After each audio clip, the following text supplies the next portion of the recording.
Não é esse o nome que deves ter esquecido de mudar. Se calhar esqueci-me de alterar. É bem provável. É bem provável. Aqui está. Aqui está.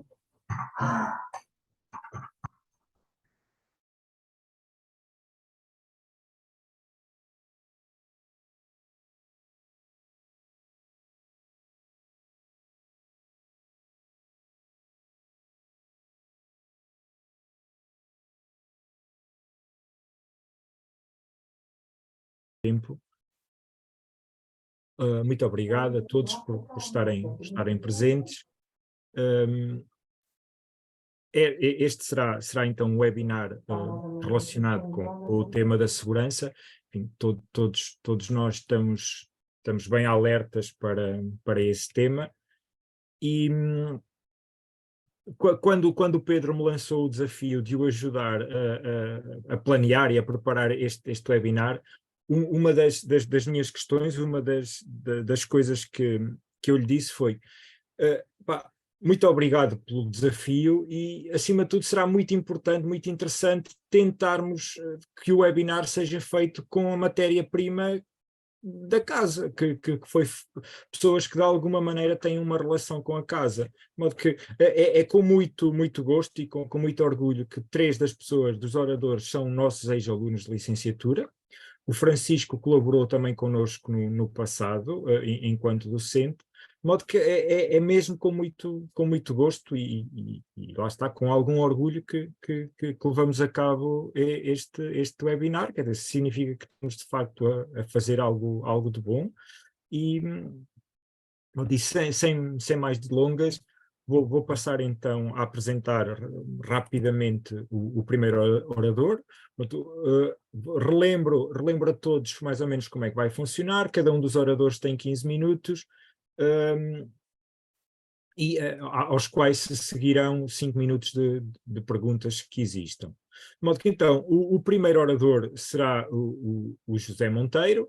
O José Monteiro é licenciado na ESTGO, é nosso ex-aluno, é mestre em Informática Aplicada também na ESTGO e está atualmente a frequentar o doutoramento, não sei se já será o doutoramento em Engenharia Informática, creio que já se chama doutoramento em Engenharia Informática, na Universidade de Coimbra. É também bolseiro de investigação da Universidade de Coimbra e é docente assistente convidado na ESTGO, e já foi, não sei se ainda, creio que já não é na ETOLIVA, de modo que então vou dar a palavra ao José. José, o palco, entre aspas, é seu. Vou só então iniciar a apresentação.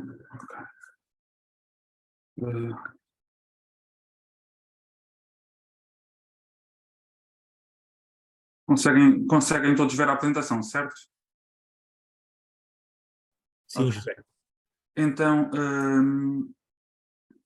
muito boa tarde a todos. Antes de iniciar a minha apresentação, eu quero aproveitar a ocasião para agradecer o convite que a ESTGO me lançou para integrar este webinar acerca da importância de cibersegurança nos dias de hoje. Assim também como quero agradecer a todos que estão a assistir e espero que de alguma forma ele vos seja produtivo. A minha apresentação irá incidir sobre a cibersegurança na área da Internet of Things, vulgo IoT.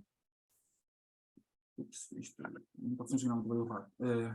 A minha apresentação terá a seguinte agenda, não será muito longa, e também desde já peço desculpas se eu me prolongar um bocadinho o tempo, mas procurarei não o fazer.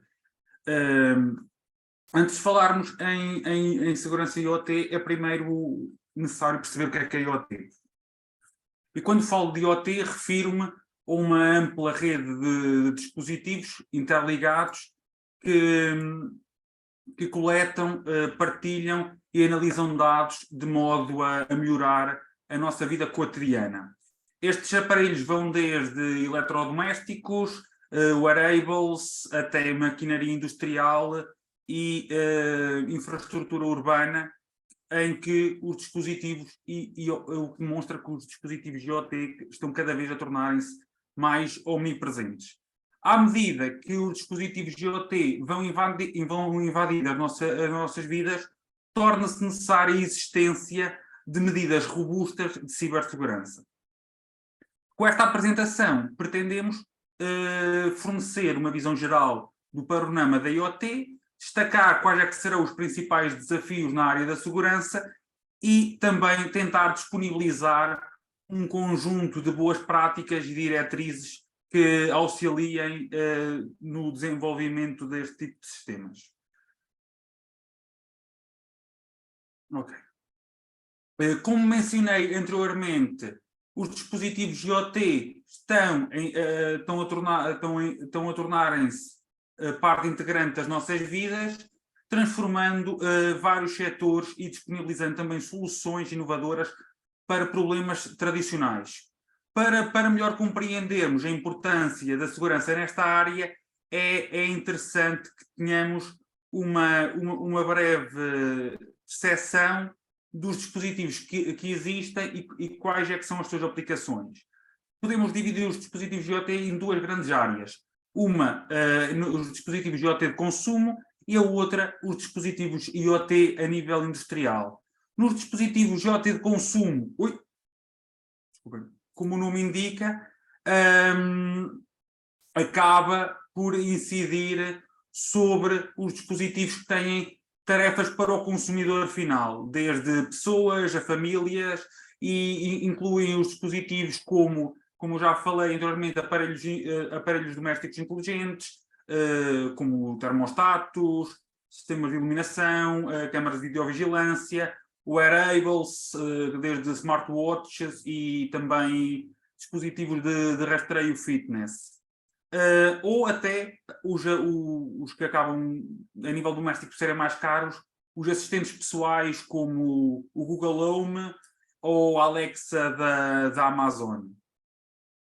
Estes dispositivos têm como propósito disponibilizar aos utilizadores uma experiência única, personalizada e ininterrupta, o que por si acaba por criar alguns desafios ao nível da segurança, como iremos ver de seguida. Por outro lado, os dispositivos IoT para a indústria, vulgarmente chamados dispositivos IoT de Industrial Internet of Things, têm como propósito otimizar operações, monitorizar desempenho e aumentar a eficiência dos processos industriais, desde as áreas da energia, agricultura, setor automóvel, manufatura, entre outros. E aqui temos como dispositivos de exemplo sensores, atuadores, maquinaria conectada e também sistemas analíticos. E ao monitorizarmos os dados em tempo real, os sistemas IoT permitem que as indústrias tomem decisões mais informadas, permite-lhes que automatizem processos e também reduzir tempo de paragem. A nível de tendências, o mercado da IoT tem registrado um rápido crescimento e prevê-se que assim se mantenha. Se vocês aqui atentarem a este gráfico que se inclui num estudo disponibilizado pelo estatista, prevê-se que a nível mundial o número de dispositivos IoT ultrapasse, ou chegue muito próximo, não acaba por não ultrapassar, mas chega muito próximo dos 30 mil milhões de dispositivos até 2030. Este crescimento deve-se a alguns fatores, como o aumento da conectividade à internet, avanços na tecnologia dos sensores e também a adoção generalizada de serviços suportados pela cloud. À medida que o ecossistema IoT continua a expandir-se, isto também acontece ao nível da interconectividade entre dispositivos, redes e serviços cloud. Este aumento oferece inúmeros benefícios, tais como novas funcionalidades e atender a necessidades que nós tenhamos, mas também resulta simultaneamente em desafios significativos, sendo um deles ao nível da segurança. E aqui os principais desafios poderão centrar-se com o número crescente de dispositivos. Vamos ter um maior número de potenciais pontos de entrada e precisamos de medidas de segurança mais amplas, mais abrangentes, que protejam esses dispositivos e os dados que os mesmos coletam. Em termos de vulnerabilidades, como já também mencionei, este setor enfrenta vários desafios e estes desafios acabam por ser singulares, tendo por base o ecossistema IoT, que é bastante próprio. Como disse, o ecossistema IoT acaba por ter, digamos assim, 3 camadas, que acabam por ser também as 3 categorias onde como estes desafios podem ser classificados. A nível dos dispositivos, rede e da cloud. No caso do dispositivo de IoT, os principais desafios prendem-se com alguns dispositivos que acabam por terem capacidade de processamento e memória limitados, que podem fazer carecer as necessidades de segurança e proteger o sistema contra ameaças. Alguns exemplos de vulnerabilidades passam pelas configurações por defeito inseguras, firmware desatualizado e métodos de encriptação fracos ou até mesmo inexistentes. Ao nível da rede, como também já mencionei, os dispositivos IoT comunicam usualmente através de redes e, como já vimos na disciplina de redes, sempre que um dispositivo está ligado a uma rede, está mais suscetível a ataques, sendo os principais ataques o Man in the Middle, DOS ou até escuta, poderão ser os principais. As principais ameaças prendem-se com redes Wi-Fi pouco seguras, configurações de firewall inadequadas e também a utilização de protocolos de autenticação fracos. Por fim, a nível da cloud, os dispositivos IoT muitas vezes utilizam a cloud para armazenar e processar dados. Isto acaba por também criar algumas vulnerabilidades que podem ter impacto a nível da segurança, e aqui as principais vulnerabilidades que apresento acabam por ser o controle de acesso inadequado, configurações inadequadas da infraestrutura da cloud e também a utilização de encriptação fraca, que pode resultar no acesso não autorizado a dados sensíveis ou até mesmo ao controle da rede ou de dispositivos IoT. 2 exemplos reais bastante conhecidos acabam por ser o ataque do Mirai Botnet e também um ataque de DDoS que aconteceu num casino. Explicando-os de forma simples.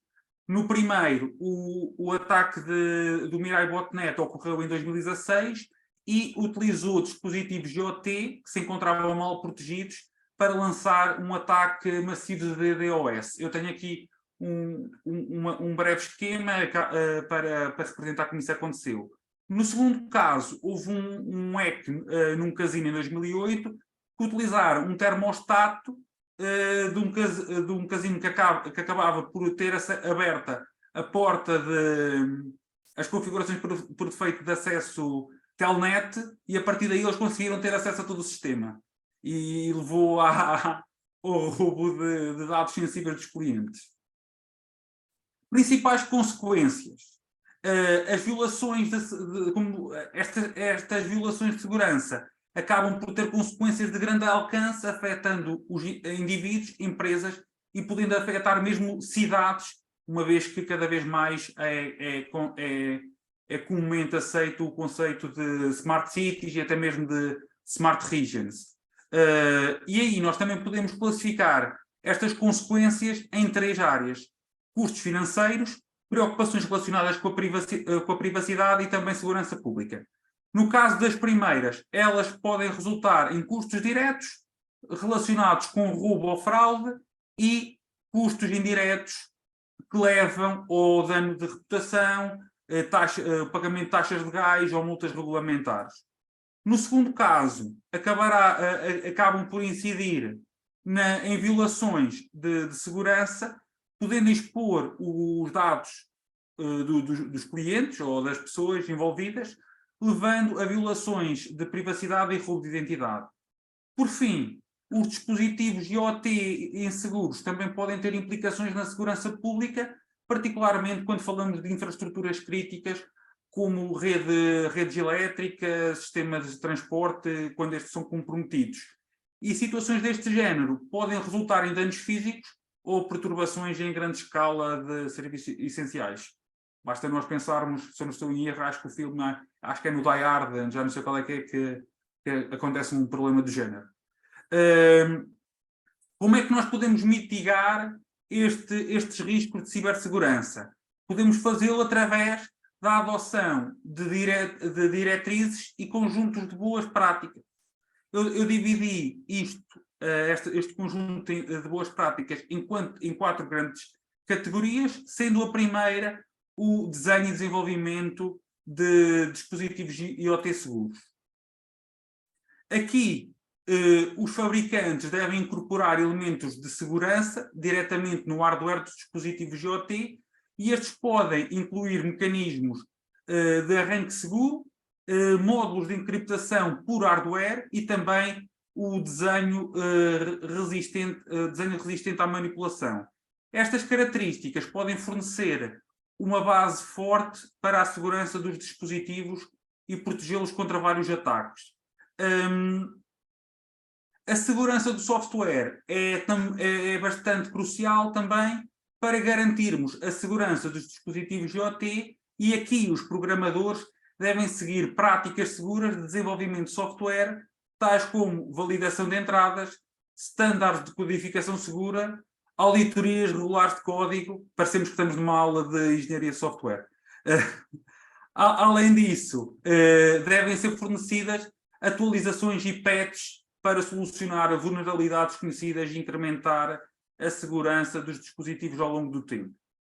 Outras boas práticas prendem-se com tornarmos a rede e infraestrutura cloud segura através da segmentação da rede e a adoção de mecanismos de criptografia e autenticação, estes que vão pretender minimizar os danos, evitando com que não seja que o risco de acesso, evitando o risco de acesso não autorizado, e no caso da monitorização regular, atualizações e manutenção, aqui temos para evidenciar as atualizações de firmware e também do software, de modo a evitar vulnerabilidades já conhecidas. Por fim, é também necessário realizarmos avaliações de vulnerabilidade e de ameaças, de modo a tentarmos mitigar esses problemas. E aqui temos também a realização de testes de penetração preventivos, que nos podem ajudar a auxiliar a detectar potenciais vulnerabilidades ou ameaças. No caso da educação e sensibilização... Está a esgotar o tempo, está bem, José? Sim, professor. Estou mesmo a acabar. Okay. No caso de educação e sensibilização, atividades como estas acabam por servir. Em suma, a crescente prevalência de dispositivos IoT revolucionou a nossa vida cotidiana, transformando como nós nos lidamos com a tecnologia. Estes acabam por implicar alguns desafios, como os que vimos atrás, e as boas práticas acabam por tentar mitigar esses problemas. Aproveito por agradecer, terminando a minha apresentação a todos, e estou a dispor para a realização, para responder a alguma pergunta. Ok, José, muitíssimo obrigado pela apresentação. Pronto, eu acabei por me adiantar um bocadinho, já estava mesmo a terminar, pronto, mas cumpriu praticamente o tempo. Muito obrigado. Pronto, utilizaremos então agora os restantes minutos para perguntas que que exista da audiência. Enfim, quem tiver alguma pergunta poderá levantar a mão, poderá escrevê-la no chat. Pronto. Neste momento eu não estou a ver ninguém interessado em fazer perguntas, pelo menos não há aqui nenhuma manifestação de interesse, de modo que fazia eu uma pergunta direta, uma vez que o José até tem algum tipo de experiência nessa área, se corremos algum risco real ao nível de, enfim, o que agora se fala, obviamente o José não é especialista em defesa, mas se corremos algum risco real ao nível de, sei lá, por exemplo, produções agrícolas todas controladas por sensores, se não estaremos vulneráveis a ficar sem comida, porque rega-se demasiado, enfim. Entretanto, Sim, a questão é que nós temos estado a ver demasiado, nós acabamos por tendencialmente ver o copo sempre meio cheio, mas como o professor disse, acaba por poder ter algum impacto, porque até mesmo o objetivo, lá está, como eu acabei por dizer, acaba por ser a otimização de recursos, mas como houve aquele ataque, por exemplo, o segundo ataque no casino, que foi é um dos erros mais básicos, que foi eles não mudarem as passwords por defeito do acesso telnet, faz com que o sistema acabe por ficar vulnerável. Eu aí posso ou regar ou deixar de regar. Por exemplo, o caso do deixar de regar acaba por até por fazer secar, por exemplo, uma cultura e em Portugal o setor alimentar acaba por não estar ainda muito industrializado, claro. nem com muita IoT. No entanto, na Holanda, pronto, nos Países Baixos, eles têm bastantes vertical farms que acabam por ser totalmente controladas por este tipo de sistemas. E aí sim, às vezes basta haver uma pequena variação de temperatura que poderá comprometer toda uma produção e a alimentação de uma cidade. Claro, José. Ok, muito obrigado pela resposta. Temos aqui, entretanto, uma pergunta do Carlos Mesquita. Pronto, não sei se quer colocar...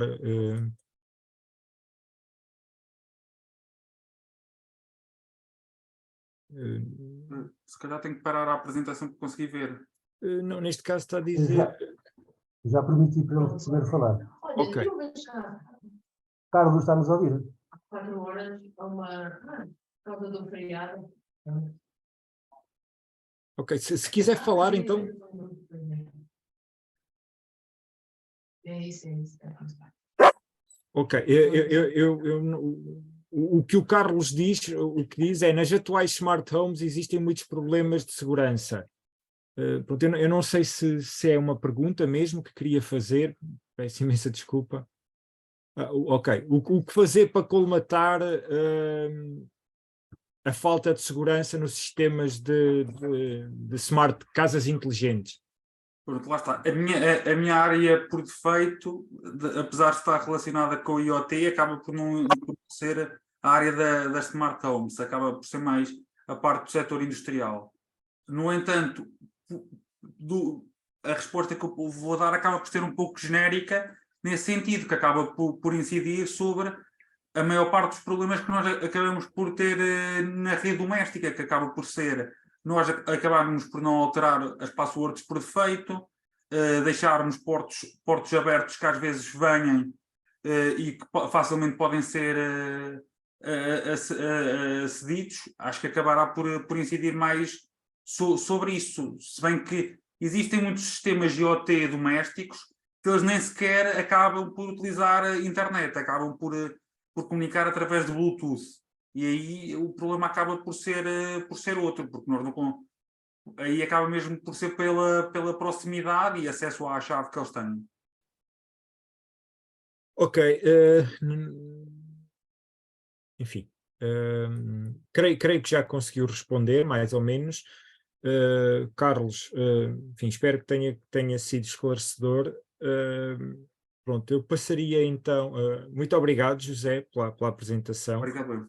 E para não estarmos a atrasar mais, eu passaria então agora a palavra ao engenheiro Francisco Nina Rente, que, como já disse anteriormente, também já é nosso conhecido, tenho muito gosto em voltar a ver o engenheiro Francisco. Pronto, um breve resumo, pronto, o Francisco é especialista em segurança informática, segurança da informação, enfim, já há mais de 20 anos que trabalha nesta área, enquanto empreendedor, enfim, criou e esteve envolvido na criação de várias empresas, como consultor, auditor, também já deu aulas, não sei se neste momento se continua a dar, é formador, de modo que é alguém com uma vasta experiência nesta área, e vai-nos falar agora um bocadinho sobre o tema de ataques cibernéticos e o risco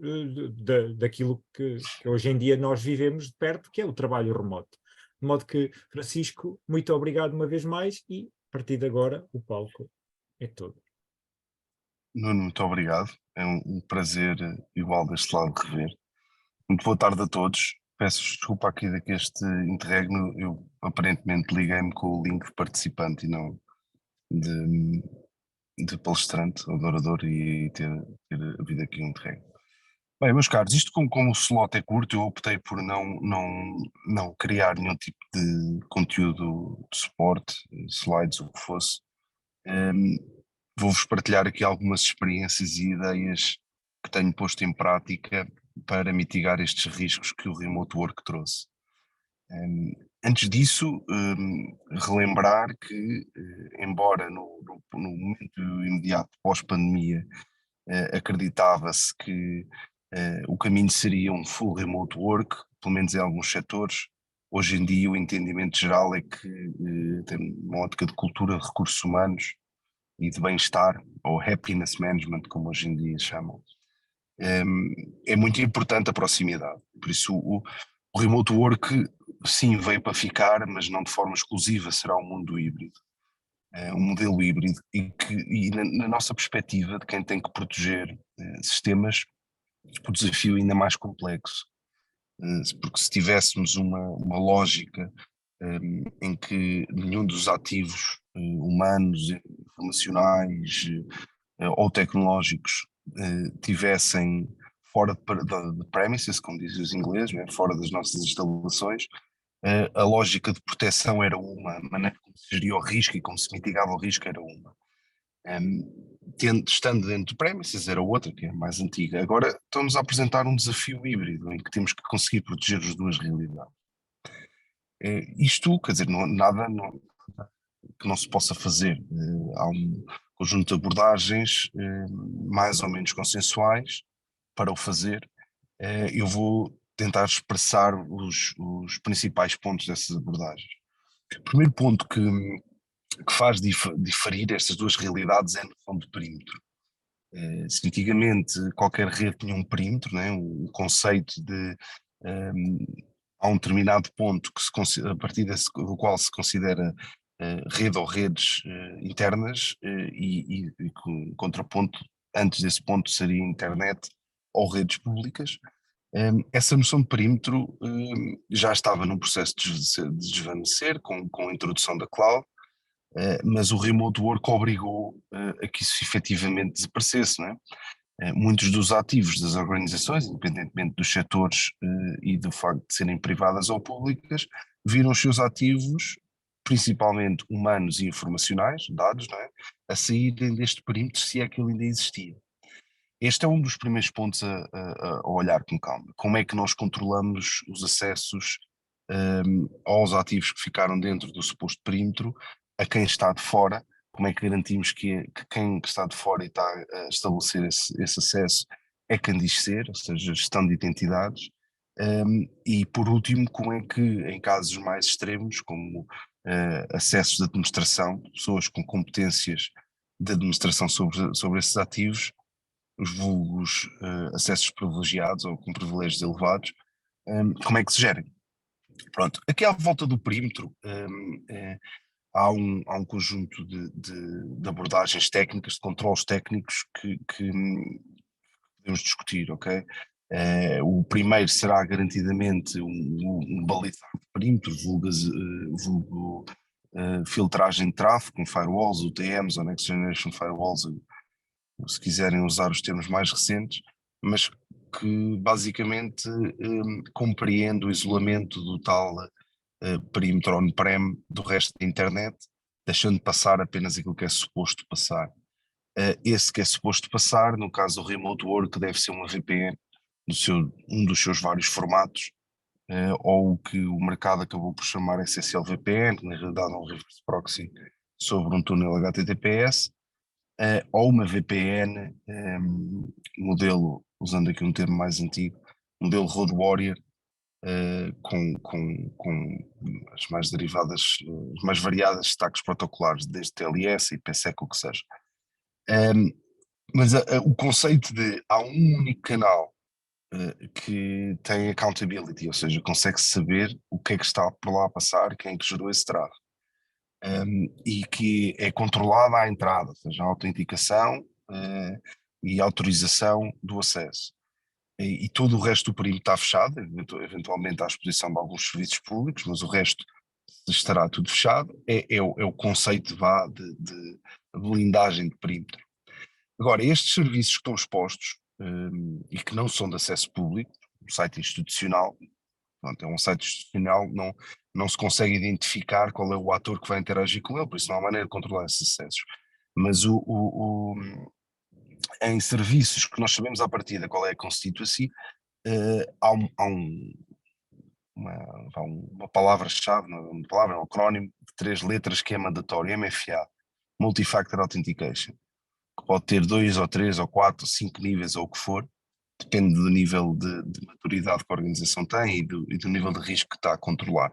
Mas basicamente, como todo e qualquer processo de autenticação no mundo da segurança, tem que seguir uma de 3 coisas: algo que eu tenho, algo que eu sei ou algo que eu faço. Algo que eu tenho tendencialmente cai na ótica da biometria, algo que eu faço é uma ação, pode ser uma ação física de utilização de um token físico, ou um determinado comportamento. Dos mecanismos que hoje em dia é muito utilizado é a autenticação com QR Code usando um mobile phone. Isso pode-se considerar como um ato de autenticação, ou uma coisa que eu sei, que o mais comum será a password. Multifator será a combinação de pelo menos 2 destas abordagens. O que é que isto quer dizer? Temos o perímetro fechado, garantimos que toda a gente acede aos serviços internos que suportam a força laboral remota por um único canal, que é accountable e ou seja, é altamente registado e é traceable. Desculpem estar a usar muitos termos em inglês, mas a maior parte deles não são traduzíveis, ou pelo menos de forma correta. Para além disso, temos uma garantia acrescida da autenticação dos utilizadores, porque torna muito mais difícil a usurpação de identidade e porque roubar uma password, há inúmeros vetores de ataques que podem levar a isso. Roubar uma password e forjar um soft token já não é bem assim, e por aí fora, quantos mais camadas, maior é a segurança. Pronto. Isto leva-nos a um outro ponto, que é, ok, isto é para o normal, ao comum dos mortais, não é? O colaborador da organização que tem que aceder às ferramentas internas, aos sistemas de informação para fazer as suas funções. Agora, se esse colaborador for um sysadmin, o nível de risco que ele representa num possível comprometimento do seu acesso é muito superior, como devem calcular. Ou seja, este tipo de acessos, ou este tipo de acessos privilegiados, ou com privilégios elevados, têm que ser tratados de outra forma. Os controlos tecnológicos e processuais a implementar têm que ter outro nível de maturidade. Há várias keywords, a Gartner gosta muito de inventar essas coisas, que é um dos maiores analistas do mundo do IT, mas uma das que vocês não se devem esquecer é o PAM, Privilege Access Management. É uma abordagem tecnológica que virtualiza acessos privilegiados, tornando-os altamente accountable, traceable e com vários layers de autenticação. O que é que isto quer dizer? Imaginem um caso simples: um administrador de sistemas de um parque Windows ou Unix-based, o que seja, liga-se, está a trabalhar remotamente, liga-se por VPN, depois precisa de administrar o servidor Unix. Estabelece uma ligação SSH para ter uma shell, o que seja. Se num caso normal, esse acesso é feito com uma credencial, mesmo que tenha segundo fator, que é muito raro, mas mesmo que tenha, é uma credencial que ele sabe e que, se for comprometida, o acesso pode ser replicado. O atacante, numa fase seguinte, com a credencial, acede e ponto final. O que o PAM faz é criar um acesso virtual e temporário que diz: sim senhor, aqui o Manuel, que é sysadmin, por causa do ticket que apareceu no ITSMF, que é o sistema de gestão de IT, tem que ter acesso durante as próximas 12 horas a este sistema para seguir um procedimento de manutenção. O PAM cria esse acesso, que é uma tecnologia com a parte processual, obviamente, toda regrada por trás. É uma tecnologia que virtualiza esse acesso e diz: toma lá o canal, tu não sabes a password, eu é que sei. Okay? Se tu fores comprometido, não te vão roubar a password, não é? Por isso estás à vontade, usas. Se for um sistema crítico, posso gravar a sessão da SSH ou RDP ou tecnologia que for utilizada, fica tudo registadinho, sabe-se quem é que fez, o quê, quando, e segue-se dos grandes mantras de segurança, do least privilege, o menor privilégio possível, o menor tempo possível e por aí fora. Pronto, este é um tema que também foi muito alavancado pela esta presença do remote work puro ou híbrido, porque isto também funciona on-prem. On-prem não é on-prem, dentro de perímetros também funciona na mesma lógica, é uma questão de gestão de privilégios elevados. Isto já agora vem dentro do conceito de identity management, em que hoje em dia nós, enquanto ativos humanos, dentro de uma organização, a nossa identidade como um todo tem que ser gerida.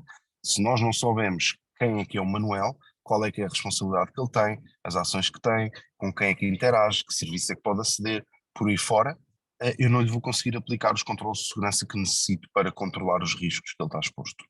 Okay? Pronto, é um caso específico do identity management. Para não me adiantar muito, o segundo grande ponto que é complicado lidar num mundo de trabalho remoto, híbrido ou completo é o merge, não é? A fusão que há entre a esfera pessoal e a esfera profissional de todos nós. Eu, Francisco, tenho um eu digital profissional, em que tenho desde coisas tão básicas como uma rede social profissional, LinkedIn, tenho acesso a VPNs, tenho e-mails corporativos, tenho sistemas que opero para o que quer que seja, e depois tenho o eu pessoal. Não é? Tenho, sei lá, serviços cloud que são meus, de plataformas de conteúdo, serviços de e-mail pessoal, ou posso ter uma mini rede IoT para uma smart home, pegando no exemplo do orador anterior, em minha casa, que eu instalei e opero, posso ter um NAS em casa, posso, sei lá, ter mil coisas para mim, para os meus amigos, para a minha família, para fora. A realidade de remote work leva a que muitas das vezes estas esferas se juntem. E isto aumenta não só a threat landscape, o espectro de ameaça, como também o risco adjacente a ele.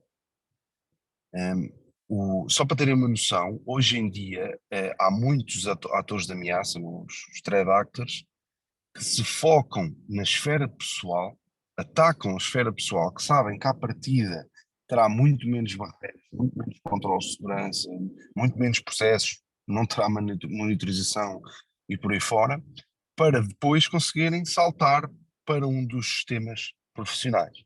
Não vou entrar em detalhes, mas posso-vos dizer que dos 4 grandes ataques que aconteceram em Portugal no pós-pandemia, 2 deles foram assim iniciados. Foram sistemas pessoais de colaboradores que foram comprometidos e que levaram o atacante a ter acesso às infraestruturas da organização em causa. Pronto, isto é um dilema, ok? É um dilema porque eu não sei quanto a vocês, mas eu sou privacy maniac, por isso sou daqueles grandes defensores do GDPR e por aí fora, e isto é uma dicotomia muito complicada, que é, ok, eu tenho uma responsabilidade, imaginem que sou um CISO, eu tenho uma responsabilidade de garantir a segurança de uma organização, mas não vou violar a privacidade de ninguém, não posso, não devo e não quero. Como é que eu lido o equilíbrio desta situação? Isto não é nada fácil. E depois as pessoas, como somos seres humanos todos somos, tendemos a facilitar, né?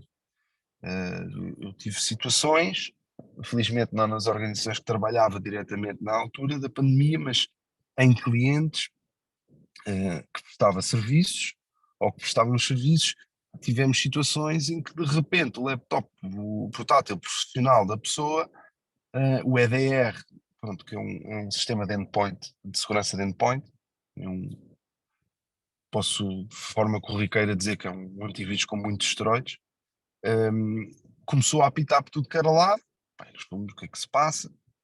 E descobrimos, num caso em particular, que a pessoa tinha emprestado o portátil ao filho para fazer as aulas online. Entretanto, para além das aulas online, como um miúdo que era, meteu-se num chat com um conjunto de amigos, não interessa a plataforma, a certa altura já estavam a partilhar binários de UAREs de jogos minados com malware, e de um momento para o outro tínhamos um endpoint da organização contaminado, ou felizmente o EDR bloqueou parte do deploy e deu-nos ferramentas para mitigar o resto, mas foi exposto, através da esfera pessoal, foi exposto aquele equipamento, aquele ativo a um ataque real. Isto é muito complicado, porque depois quem é que vai dizer àquele senhor, olha, não, o senhor, não interessa, não pode dar o portátil ao seu filho, não é?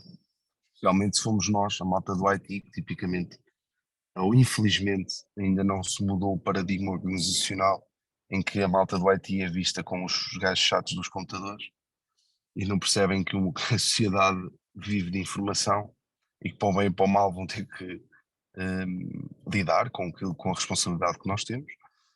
Mas pronto, é complicado lidar isto em termos humanos. Implementar controles à força, quer sejam processuais ou tecnológicos, tipicamente não vai funcionar, não é? A segurança e a usabilidade, ou a segurança e qualquer outro atributo de qualidade, têm tipicamente pesos opostos. É um dos maiores desafios a quem desenha a segurança, garantir o equilíbrio, o trade-off, por exemplo, entre usabilidade e segurança, ou performance e segurança, ou o que seja. Se nós formos à força impor alguma coisa, ou seja, bloquear a usabilidade, que no final do dia é mais ou menos isso, o que é que vai acontecer? O user vai tentar arranjar uma forma de contornar, ou se não conseguir contornar, vai boicotar, o que seja. Isso é uma coisa complicada. Como é que tipicamente se lida com este tipo de situações? Com consciencialização de segurança, ou em inglês user awareness. Há inúmeras formas, através de modelos de gamificação, de coisas não chatas, não boring, não é? Não formações não só de sala, mas com jogos, com casos reais, uma coisa muito simples. Se queremos consciencializar, isto é algo que eu digo há muitos anos atrás, há muitos anos para cá, mas que atualmente se calhar é mais válido do que nunca. Se eu quero ajudar alguém a perceber que a segurança desculpem, segurança de e-mail tem como principal ameaça campanhas de phishing, explicar-lhes o que é campanhas de phishing, eu ia dizer, olha, uma senhora ao lado de género, Maria, olha, o Citibank perdeu 200 milhões de dólares em campanhas de phishing. A Maria vai pensar, o Citibank, mas onde é que isso está? Eu nem sei, nunca ouvi, é aqueles que aparecem nas séries do Netflix, estão lá do outro lado do rio, nos Estados Unidos, não é? A distância mental é gigante, as pessoas vão ignorar, não se vão sentir próximas do exemplo. Mas se eu disser, olha, Maria, eu ontem, dentro das minhas responsabilidades, simulei uma campanha de phishing. Tu foste uma das pessoas que clicou no link e que à pala do link ou fizeste download de um dropper que a seguir eu consegui instalar um rootkit e passo a controlar a tua máquina como um todo. Obviamente que eu não estou a dizer que isto deve ser feito numa ótica de shaming, isso é o pior, não é? Mas numa ótica construtiva, num âmbito de uma sala de formação, não referenciar o nome da pessoa, mas a pessoa vai saber e provavelmente as outras pessoas até vão se sentir de alguma maneira incluídos nesse exemplo e basicamente essa perspectiva de consciencialização com pouca distância mental positiva através de gamificação ajuda muitas das vezes as pessoas serem as primeiras a perceber, ok, eu tenho uma esfera pessoal, tenho uma esfera profissional, para bem da organização em que eu trabalho e para o meu próprio bem, não os vou juntar. Okay? Pronto, agora, proativamente, a cibersegurança da organização pode medir qual é o merge destas duas esferas, não é? Há uma coisa, um conceito à volta que descreve a nossa presença no mundo digital, que é o nosso footprint digital, não é? A pegada digital que nós deixamos na internet, principalmente na Surface Web, mas também nas outras duas camadas, Dark e Deep. O que uma organização pode fazer é medir essa pegada digital, monitorizando. Estamos a falar tendencialmente de informação pública, por isso à partida não estaremos a violar privacidade, e lançar alertas, ou até integrá-los no alert, explicar, lá está, Maria Manuel, tenham cuidado, fizeste aqui um post na tua rede social, tudo bem, estavas a falar da tarde que tiveste familiar, mas nesse comentário fizeste uma piada em que divulgaste a tecnologia que nós usamos para a gestão de recursos humanos. Okay? Vai ajudar o atacante a perceber a attack surface, pelo menos o passo de descoberta que o atacante teria que fazer para perceber o alvo em causa, já não vai acontecer. Não é? Ou seja, esta recolha desta intelligence, quer ao nível do indivíduo, quer ao nível da organização, e não será tanto footprint, mas o chamado brand reputation, são termos ingleses que não há uma grande tradução para o português, infelizmente, ajudam-nos a perceber se as esferas juntam ou não, ok? Agora, tal como... Só Vou para acelerar. terminar, se possível, está bem? Sim, estou mesmo a terminar. Ok, obrigado. Pronto, se há o user awareness da constituição em geral, de todos os utilizadores, de todos os trabalhadores remotos, se quiserem usar esse termo, no caso do staff de IT, do staff de security, do staff tecnológico, vamos pôr assim, né? Ao chamado Cyber Skill Up, ok? A cibersegurança, aliás, a segurança, desde o tempo que era segurança informática, isto tem um pequeno ciclo de evolução, a segurança informática nos anos 90, segurança de informação, algures na passagem do século, cibersegurança no início da segunda década, e havemos de entrar, espero eu, com muita força na ciberresiliência. Em qualquer um destes estados, a segurança é transversal. A segurança hoje em dia não é a segurança do computador, okay? Ou a segurança para o mundo IT. O agrotech, como se falava há bocado, tem que ter segurança. O setor da saúde tem que ter segurança educacional, com níveis diferentes de risco a controlar, mas todos têm que ter segurança. A segurança é transversal a todos os setores económicos, cada vez mais, e transversal dentro das organizações.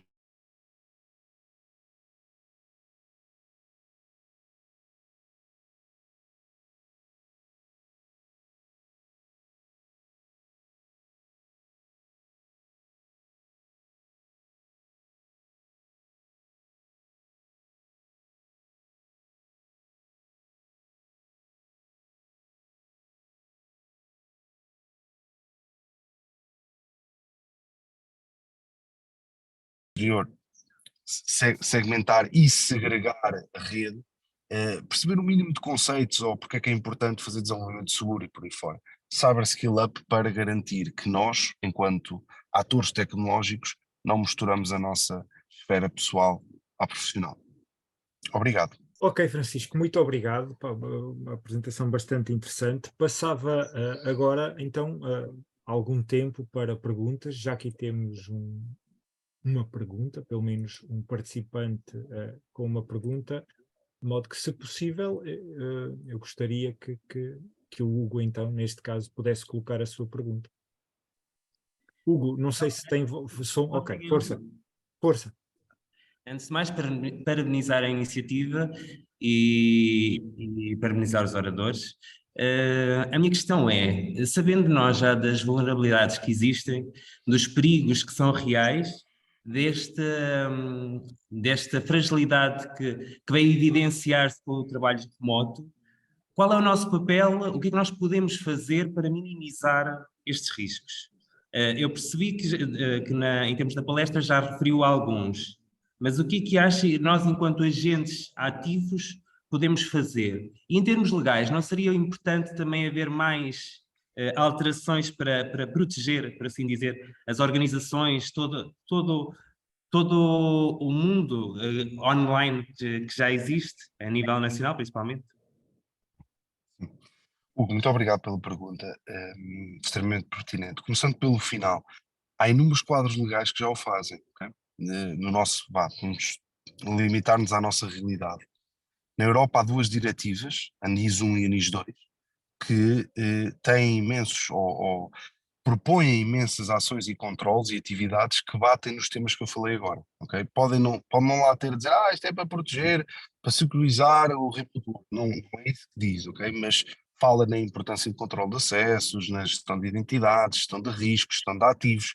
Todas essas macroatividades de segurança vão ser transportadas para controles no remote work. No caso português, há o Decreto-Lei 65, que obriga toda a administração pública, independentemente do setor, e os prestadores de serviços essenciais, que é, um conceito um pouco mais largo do que as antigas infraestruturas críticas, a implementar, eu diria que estes controles que eu disse, e mais 40 ou mais, se for preciso. Okay? O aconselhamento, o Centro Nacional de Cibersegurança refere que coisas como o MFA não é um nice to have, é um must to have, ponto final. Por isso já há algum regulamento. Se a malta segue ou não, pronto, isso é outra conversa, não é? Se calhar é um bocado como o RGPD, que só um ano e tal depois da data limite de implementação, quando começaram a sair as primeiras multas, é que as organizações acordaram para aquilo. Passaram quase 5 anos e mesmo assim eu diria que metade do país não o faz de forma correta. Mas pronto, independentemente disso, parte legal diria dessa forma. Agora, os riscos, se formos atores tecnológicos, ou seja, tenhamos de alguma forma influência na componente tecnológica da organização, devemos lutar pela implementação destas abordagens. Okay? Obviamente que a montante disto vem os chamados sistemas de gestão de segurança de informação, onde são definidas todas as políticas, processos e procedimentos para regrar estes controlos, mas independentemente disso, não há um sistema de gestão, mas eu, enquanto sysadmin, que tenho consciência do risco, e sou responsável pela VPN, vou ativar o MFA. E muitas das vezes nós estamos a falar de coisas que não têm custos, ok? É verdade que há MFAs que podem correr custos, por exemplo, o duplo fator mais utilizado na banca, com CMS token tem custos avultados, né? Mas felizmente os chamados operadores de over the top, os Googles da vida, têm-nos oferecido mecanismos de soft token de graça. Okay? Isso é aberto para toda a gente. Posso associar do Google, do Microsoft, do Bing, do Alibaba, da China, o que vocês quiserem. Há cores e feitios para todos os gostos. Pronto, e esse é o tipo de postura que podemos ter enquanto ativos tecnológicos, enquanto atores tecnológicos. Atores não tecnológicos, primar pela consciencialização em primeiro, okay? Tentar informar, a informação cada vez mais é acessível por todos. Hoje em dia a segurança felizmente já não é magia negra, já é um tema do dia a dia, muitas das vezes levado em perspectivas especulativas, mas isso é um mal necessário. As pessoas devem querer informar-se, aprender. Eu uso o Gmail, o Outlook, como um e-mail pessoal, não é? O que é isto do segundo fator? Deixem-me lá procurar aqui no YouTube ou no Google como é que isto se faz. Ou perguntar ao chat GPT. Qualquer dia o gajo até nos configurou o duplo fator. Mas esse é outro tema, não é? Mas esta posição proativa de ir à procura do conhecimento para depois usá-lo, acho que é a melhor dica que se pode dar a alguém não tecnológico. Ok, muito obrigado. E fica já aqui o tema para o próximo workshop, que será claramente sistemas generativos, ok? Chat GPTs e coisas da vida. Enfim. Muito obrigado, Francisco. Se entretanto for necessário sair para ir a fazer alguma coisa, pronto, ficas à vontade. Muito obrigado. Eu tive um contratempo de trânsito, por isso estou parado numa área de serviço, mas o que eu vou fazer, se não se importarem, é continuo a ouvir, mas vou seguir o meu caminho. Com certeza, era isso mesmo que eu te estava a dizer, Francisco. Ok, olha, muito obrigado, sim. Obrigado, eu. Tá, obrigado. Até já, então. Obrigado, até já. Pronto, e não havendo mais nenhuma pergunta, Está aqui uma pergunta do Carlos Mesquita, mas já não vi agora. Carlos, ficará para... Mas eu posso responder. Ok, então sem ainda problema. cá está o Francisco. Eu fico cá, eu não me vou embora. Ok, Carlos, As vantagens do remoto. ok, se quiser ainda colocá-la rápido, já estamos aqui a atrasar um bocadinho, mas se quiser colocar a pergunta já... Não sei se me estão a ouvir. Eu estou Sim, aqui sim. com uns problemas de microfone, peço desculpa. Ok.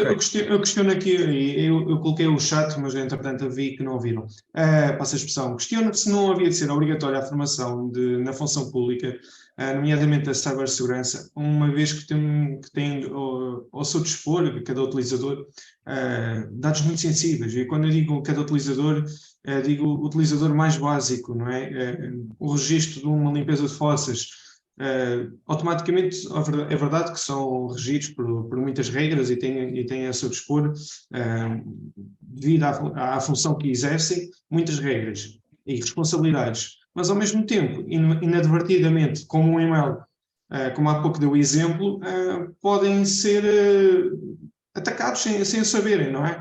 E, no entanto, a máquina que tem ao dispor, que abriram esse e-mail, que muitas vezes usam para fins pessoais, porque é normal, não é? Que assim aconteça, expõe os dados de toda a base de dados que têm acesso, e possivelmente pode ser um canal de entrada para outros fins, não é?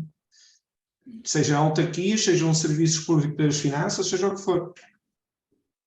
Certo, Carlos, muito obrigado pela pergunta. Totalmente de acordo. O nosso regulador da área, o CNCS, tem muitas iniciativas nesse sentido, ok? Coisas desde cursos abertos ao público, como o Cidadão Ciberseguro, a outros cursos que é uma questão de ir ao website e para ter acesso a eles, até um grande projeto chamado Sea Academy, que está a ter um rollout transversal em todo o país, onde as pessoas têm, ou na esmagadora maioria dos casos, quase de forma gratuita, ou por valores muito simbólicos, acesso a formações nesse sentido. Tanto quanto sei, não é obrigatório para a função pública, contudo, é altamente aconselhado. É aquela velha máxima portuguesa de ser mais polite que os ingleses, não é? Eu diria que se calhar um dia passa a ser obrigatório, mas para já é altamente aconselhado. De qualquer maneira, se visitarem o CNCS, há outras organizações e até empresas nacionais que se dedicam a criar esse tipo de conteúdo. Eu estou hoje aqui em representação do da ROC, um ecossistema de cibersegurança, que também na sua parte de contribuição para a sociedade faz muitas iniciativas nesta medida, mas que não substitui, nem é o objetivo, tenta complementar o trabalho que, por exemplo, o CNCS faz. Resumindo, quem quiser tem acesso, não é obrigatório, é altamente aconselhável, eu acredito que um dia vai passar a ser obrigatório. Sim, mas peço desculpa, é possível continuar a questão? Oh, Carlos, é só porque já É estamos rápido, é aqui muito meia-noite, rápido, está é bem? muito rápido. Então, nesta questão, não deveria ser, então, o próprio CNCS a disponibilizar esses conteúdos e a aconselhar os serviços públicos a indicar aos seus funcionários Mas já o essa fez. formação? Ok. Já o fez. Os Ok. conteúdos estão disponíveis, os conteúdos estão Ok. online e, tanto quanto sei, houve uma divulgação massiva Ok. para toda a administração pública, todos os setores que aderissem a isso. Ok. Então, obrigado. Nada. Pronto, já agora, Francisco, existe só aqui mais uma pergunta que é do Paulo Pereira. Já agora, Paulo Uhum. Pereira, se quiser chegar-se à frente, Está em mute. depois. Em mute. Já está. Ok. Sim. Eu não vou dizer que sou eu ou não, mas pronto, uma pessoa que trabalha em casa no desenvolvimento de software para uma instituição e que trabalha com o controle de versões, o TFS Server, que faz com que o software esteja no servidor, mas está no meu PC. E depois de ouvir o que disse da promiscuidade, eu vejo que realmente a promiscuidade é extrema, quer dizer, porque as sources todas, ao fim e ao cabo, estão no meu PC e isso torna um risco grande, não é? Como é que eu podia mitigar esse risco? Não sei, ter outro PC, não sei, mas pronto, Sim, prático. peço desculpa ter interrompido, Paulo, mas obrigado pela pergunta. Assim, se o equipamento, o ideal, primeiro, é fazer aqui uma segregação lógica, não é? Um equipamento profissional não é o equipamento pessoal. Se isso não for possível, do seu lado, pode criar uma máquina virtual em que faz um hardening especial e trabalha lá dentro. Vai perder a lata alguma performance, não sei se o que desenvolve necessita compilação ou não, mas se necessitar pode perder alguma performance, mas também não será significativo. Do lado da organização, aqui há muita coisa que se pode ser feita, né? Desde a parte processual, como a implementação do SSDLC que compreenda esta realidade. SSDLC é Secure Software Development Lifecycle, em que são definidos tudo o que é processos, políticas e procedimentos que regram os vários estados do ciclo de desenvolvimento, independentemente da metodologia, e aplica controlos. Alguns deles vão precisamente contra a filtração de informação, leia-se código-fonte. Mas há muitas maneiras de controlar isso, ok? Agora, estão é quase todas do lado organizacional. Do seu lado, se tiver que usar efetivamente o mesmo equipamento, aconselho a criar uma máquina virtual, dividir o ambiente. Também há sistemas que já o fazem nativamente por aplicação. Há uma distro de Linux, eu não sei se desenvolve em Linux, mas não, disse que era o TF, não, tem que ser em Windows. Pronto, mas mesmo assim pode usar uma máquina virtual e limitar o seu desenvolvimento a esse ambiente, pôr uma firewall, um antivírus, o que for possível, isolá-lo ao máximo e depois usar só para isso. E assim já não há aquele perigo de contágio de esfera pessoal profissional, pelo menos não de uma forma tão fácil. Okay. Depois pode aconselhar a software house para quem trabalha a endereçar a application security de uma forma mais completa e que compreenda o facto de ter coders a trabalhar remotamente, developers a trabalhar remotamente. Ok, muito obrigado. Ok, obrigado eu. Agora sim, Francisco, boa viagem. Não, obrigado. E até à próxima. Eu estou por aqui, à vontade, ok? E vou tentar contribuir. Ok, muito obrigado. Até já. Obrigado. Deus. E conduz com segurança agora. Sempre. E passamos então agora à apresentação do Fabian. Enfim, eu vou só aqui muito rapidamente ler uma pequena biografia do Fabian. Pronto, o Fabian, uma vez mais, foi nosso aluno de licenciatura, com todo o gosto meu e dos meus colegas, e, portanto, é engenheiro informático na ESTGO e atualmente está a finalizar o mestrado em cibersegurança forense na Escola Superior de Tecnologia e Gestão de Leiria. Também dá aulas em Leiria e vai-nos agora então fazer uma apresentação sobre o tema. Deixem-me cá, agora perdi aqui o ficheiro. O tema é a cibersegurança em dispositivos ou aplicações móveis. De modo que então, Fabian, faça favor. Okay. Começo por dizer então bom dia a todos. Vou então também partilhar o meu ecrã, que tenho uma apresentação. Ok, já está a dar. Só estou aqui com tirar alguns ecrãs. Pronto, voltando à apresentação, boa tarde a todos. Quero antes de mais agradecer por esta iniciativa à ESTGO e por se lembrar de me convidar. É com muito gosto. Eu continuo, apesar de já não estar ligado à instituição, a ter ainda um forte coisa pela licenciatura, diversos ensinamentos que levei dela, que os continuo a pôr em prática no dia a dia. Quando o Pedro me ligou a convidar-me para este evento, ele disse para escolher um tema e eu, depois de algum brainstorming, pensei em falar de algo que tenho trabalhado neste último ano, finalização de tese, principalmente, que é na parte da segurança, mas associada principalmente a dispositivos móveis e as aplicações que neles estão instaladas. Isto, ok. Nós já tivemos aqui outras apresentações sobre cibersegurança e o que vocês conseguiram ver é que cibersegurança em si é um mundo, é muito difícil de nós estarmos a tentar definir em poucas palavras o que é este assunto, porque cada um de nós oradores e a qualquer pessoa que se vá falar vai ter uma ideia diferente, porque vai trabalhar com uma finalidade diferente e com um skill set diferente. O mais comum quando falamos em segurança, estamos a falar em defesas, ataques, hacking, de facto é uma área da segurança, mas também temos a parte de planeamento empresarial, da gestão da IoT, da gestão de incidentes, como tivemos ainda agora o Francisco a falar, e isso tudo exige um range de skills diferentes. Enquanto num caso podemos ter um especialista em que o foco dele seja principalmente na área de redes ou na área de programação, ou também pode ter um grande foco na área de business intelligence.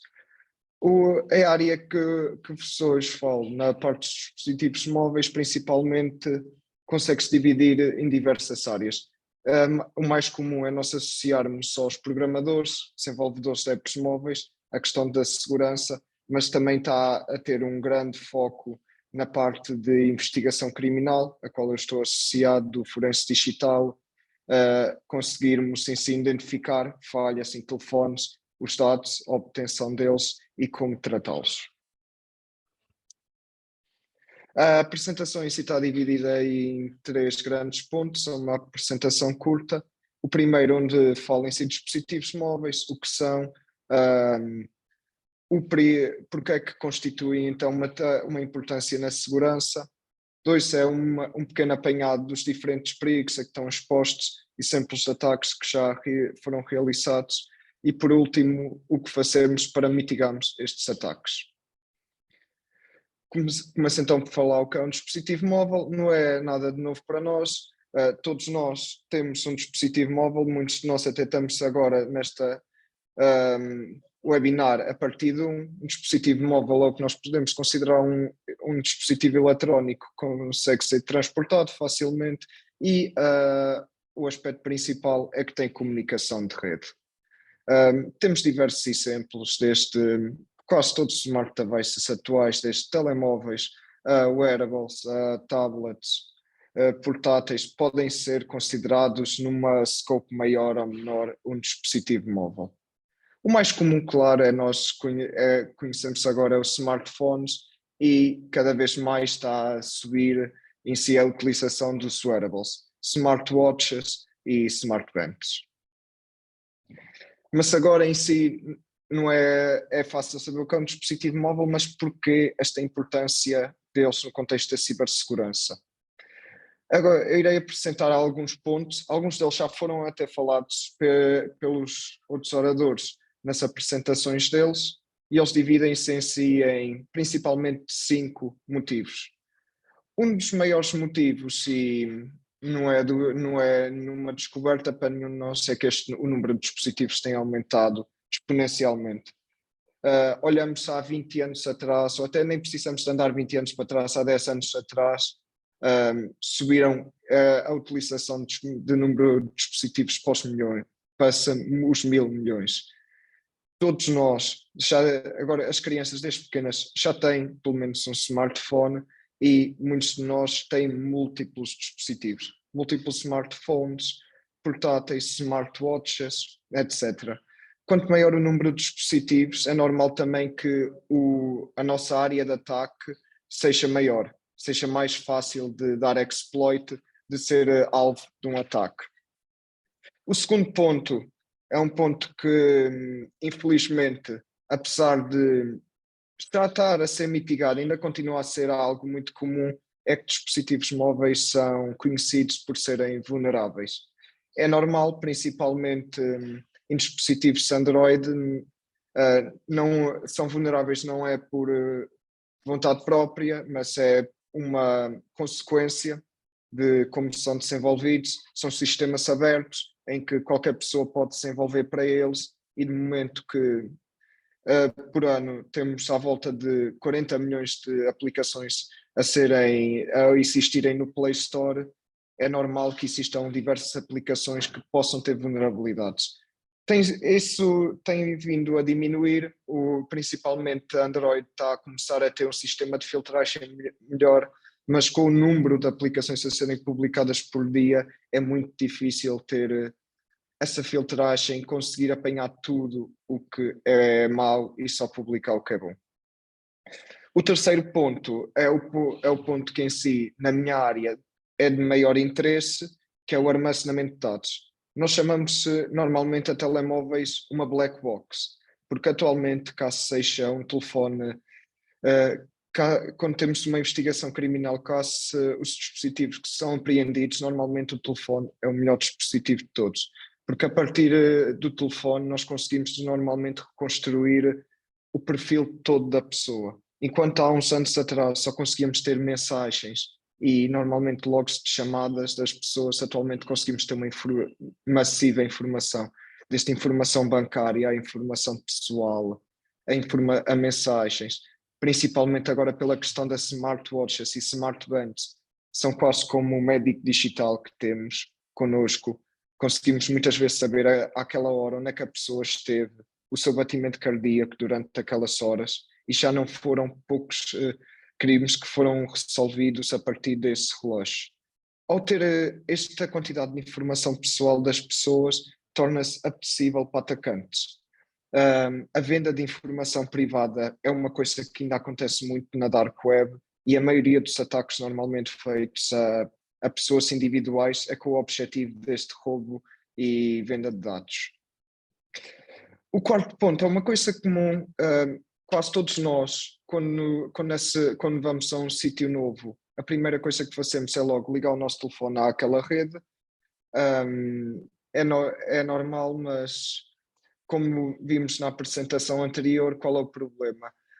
Principalmente se olharmos para por exemplo, de uma escola, é que isto são dispositivos que nós trazemos pessoais e nós nunca sabemos quando podem estar infectados. E ao estar-se a ligar a um dispositivo, poder-se ligar a qualquer rede, ele vai ser o elo fraco, vai ser o ponto fraco numa rede que pode ser utilizado para um vetor de ataque e espalhar-se por aí um ataque.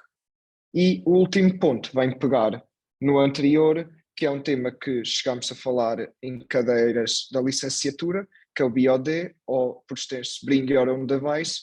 Este tema tem aumentado agora excessivamente, principalmente com o trabalho remoto, em que as empresas permitem, já não é como antigamente, em que tínhamos que usar telefone de empresa, computador de empresa, e estava tudo monitorizado. Atualmente muitas empresas permitem o uso de equipamento pessoal, e é isso muitas vezes nós descarregamos principalmente em Android aplicações não fidedignas que podem conter vírus, e ao nós estarmos-nos a ligar, neste caso ainda pior muitas vezes quando tentamos aceder com um dispositivo a uma rede empresarial, porque um Wi-Fi público não é igual a uma rede de uma empresa. Nessas redes normalmente estão feitas estão com a ideia que quando um dispositivo está a ser a ela, normalmente é de confiança porque é uma rede interna, e já aconteceu muitas vezes se espalharem-se por aí ataques. Só para um pequeno detalhe, normalmente politécnicos, todas as instituições normalmente de ensino têm o seu departamento de segurança, onde têm softwares como CIEMs a registar logs, tentativas de ataque, e nós aqui na STC chegamos a ter à volta de 700 tentativas diárias de ataques externos a partir de dispositivos que se conectam à nossa rede. Por isso dá para ver muitas vezes a quantidade, os dispositivos que a pessoa nem sabe que estão infectados. Passando isso, eu já estive aqui a falar um bocado de alguns ataques, mas queria deixar aqui a maioria deles, principalmente em Portugal e no resto do mundo, atualmente são 4 ataques que acontecem. Como disse, dispositivo móvel, muitas vezes o objetivo nem é o ataque ao telemóvel, ao dispositivo, muitas vezes ele serve simplesmente como um vetor de ataque para realizar outro ataque, normalmente em alvos que sejam mais apetecíveis, que tem que pensar sempre que um ataque, o principal objetivo é a obtenção de dinheiro. Os principais ataques podem-se então dividir em 3 grandes áreas. O primeiro é quase de comum para toda a gente: malware, vírus. Malware pode-se dividir em muitas, é uma família grande, temos spywares, adwares, trojans.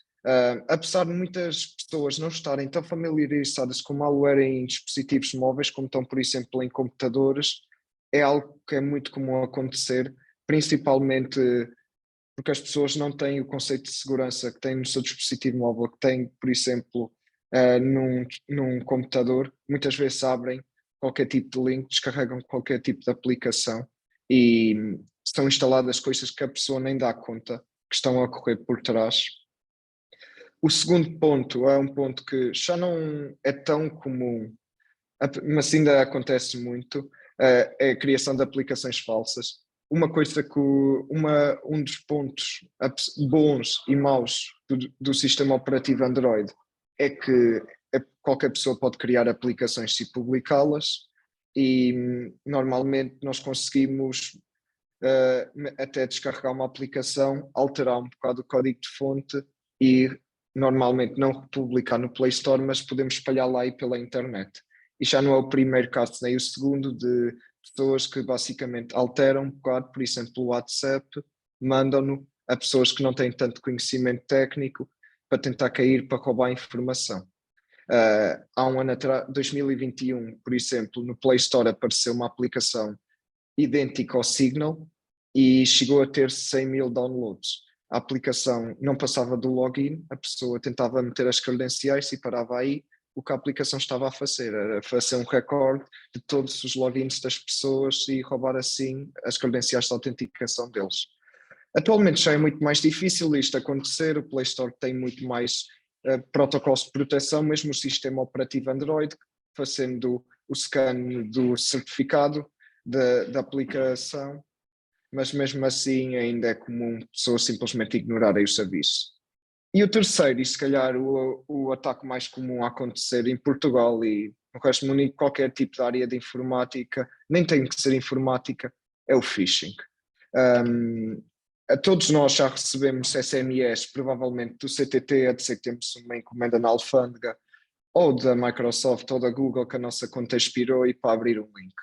A maioria das pessoas, de nós, provavelmente não cai, mas muita gente ainda chega a cair nesta tentativa de enganos, em que carrega no link e é redirecionada à página e a aplicação, o site instala algo por trás ou comete outra tentativa de ataque. Queria deixar aqui um exemplo do ataque. Se calhar um dos ataques mais populares que aconteceu na atualidade foi o Pegasus Spyware, em 2016. Este ataque é interessante porque nós normalmente associamos vírus, spyware com hackers e com grupos ilegais. Neste caso, o Pegasus foi feito por uma empresa de arma cibernética de Israel, totalmente legal, e vendia este spyware para os governos como uma forma de espionagem governamental para conseguir combater terrorismo. Este vírus era possível instalar de uma forma silenciosa e o que ele fazia era copiar quase tudo do nosso dispositivo, estar ali como um spy e conseguir fazer um perfil daquela pessoa. Claro que, apesar de as intenções, boas ou más, quais serão as deles, acabou por ser também utilizado para mal por muitos governos do Médio Oriente que utilizaram para encontrar ativistas e jornalistas que falavam mal contra eles. Por último, queria aqui ainda deixar... Desculpa, tentava só acelerar um bocadinho, se fosse Ok, possível. sim, já estou na última parte. Ok, Pronto, obrigado. deixava... E falei aqui até agora um bocado mal, mas também para quase tudo que é ataque existem defesas que estão a ser feitas e é a nossa obrigação como profissionais de segurança em implementá-las. Estas defesas têm que ser feitas tanto pelo utilizador como pelo programador, principalmente. E então, para resumir isto aqui, tenho aqui alguns pontos. Como utilizador, nós já conhecemos a maioria destes pontos. É importante nós termos a autenticação configurada, temos uma password segura, robusta, sempre que possível utilizar o Two-Factor Authenticator, utilizar autenticação biométrica. Caso nós utilizamos Wi-Fi públicos, evitarmos utilizar lá, por exemplo, aplicações bancárias.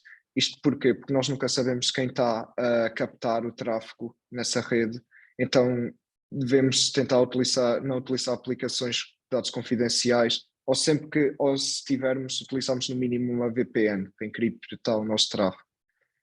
Descarregar aplicações apenas de lojas oficiais, Play Store, App Store, não é um problema para iPhone, mas no caso dos Androids, e ter sempre o nosso dispositivo atualizado.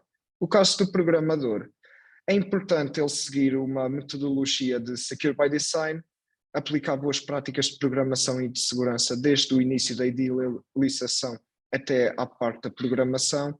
Existem diversas frameworks, documentações para ajudar os programadores nisto, a mais conhecida é o ASP, Open Web Application Security. O termo CIA, um dos termos mais básicos e mais utilizados na segurança, confidencialidade, integridade e autenticidade. O programador tem que garantir estes 3 pontos quando está a desenvolver uma aplicação, garantir que os dados são confidenciais, que são íntegros e que só a pessoa autenticada tem acesso a eles. Devemos sempre testar a aplicação antes de a mandar antes de a publicarmos, antes de estar ativa. Devem ser feitos testes de penetração, code reviews e ter sempre um plano de incidentes caso seja atacada para conseguir mitigar isto. E por último, não é uma sugestão, uma obrigatoriedade, tem que seguir as regulamentações. Cada vez há mais, na Europa temos um monstro que é o RGPD, mas porém, caso estejamos, por exemplo, na área da saúde, também temos que seguir outras regulamentações como o IPA. E concluo assim a minha apresentação. Pronto, não há dúvida que os dispositivos móveis vão ser um conduíte para o futuro, tanto na indústria 4.0 como para todo o resto, desde as tecnologias mais básicas do IoT até irmos para o Augmented e para o Virtual Reality. E apesar de elas constituírem um ponto fraco na segurança da atualidade, é possível torná-las mais robustas. Isto é um trabalho que tem que ser feito pelo programador e pelo user final, de modo a garantir que a sua utilização seja segura. É normal que nós não podemos estar a obrigar e a mandar o utilizador estar a garantir a sua própria segurança, mas isto é como na vida real, em que segurança física é ter um alarme, não vale nada se nós deixarmos a porta da nossa casa aberta. A ideia é um bocado semelhante. O programador tem que garantir a sua parte, mas o utilizador também tem que ter as suas noções básicas de segurança. E é por isso que webinars como este são tão importantes, que é para fazer passar a mensagem da cibersegurança e para nós todos termos no mínimo know-how de como ela funciona. E chego assim ao fim da minha apresentação. Ok, muito obrigado, Fabian. Enfim, um dos objetivos deste webinar foi precisamente este, ou seja, o webinar destina-se não só a alunos de informática, mas na prática destina-se a toda a gente. Todos nós temos telemóvel, todos nós temos computador, de modo que todos nós temos que ter algum tipo de atividade mais proativa, mais reativa, mas temos que ter algum tipo de cuidado.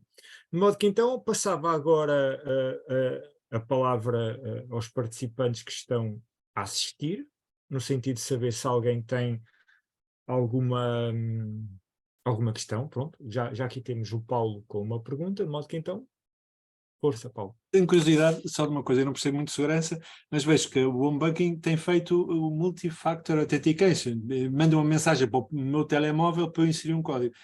É possível o banco mandar uma mensagem para o meu número de telemóvel e parar o outro telemóvel? Fico sempre curioso se isso é possível ou não. Obrigado.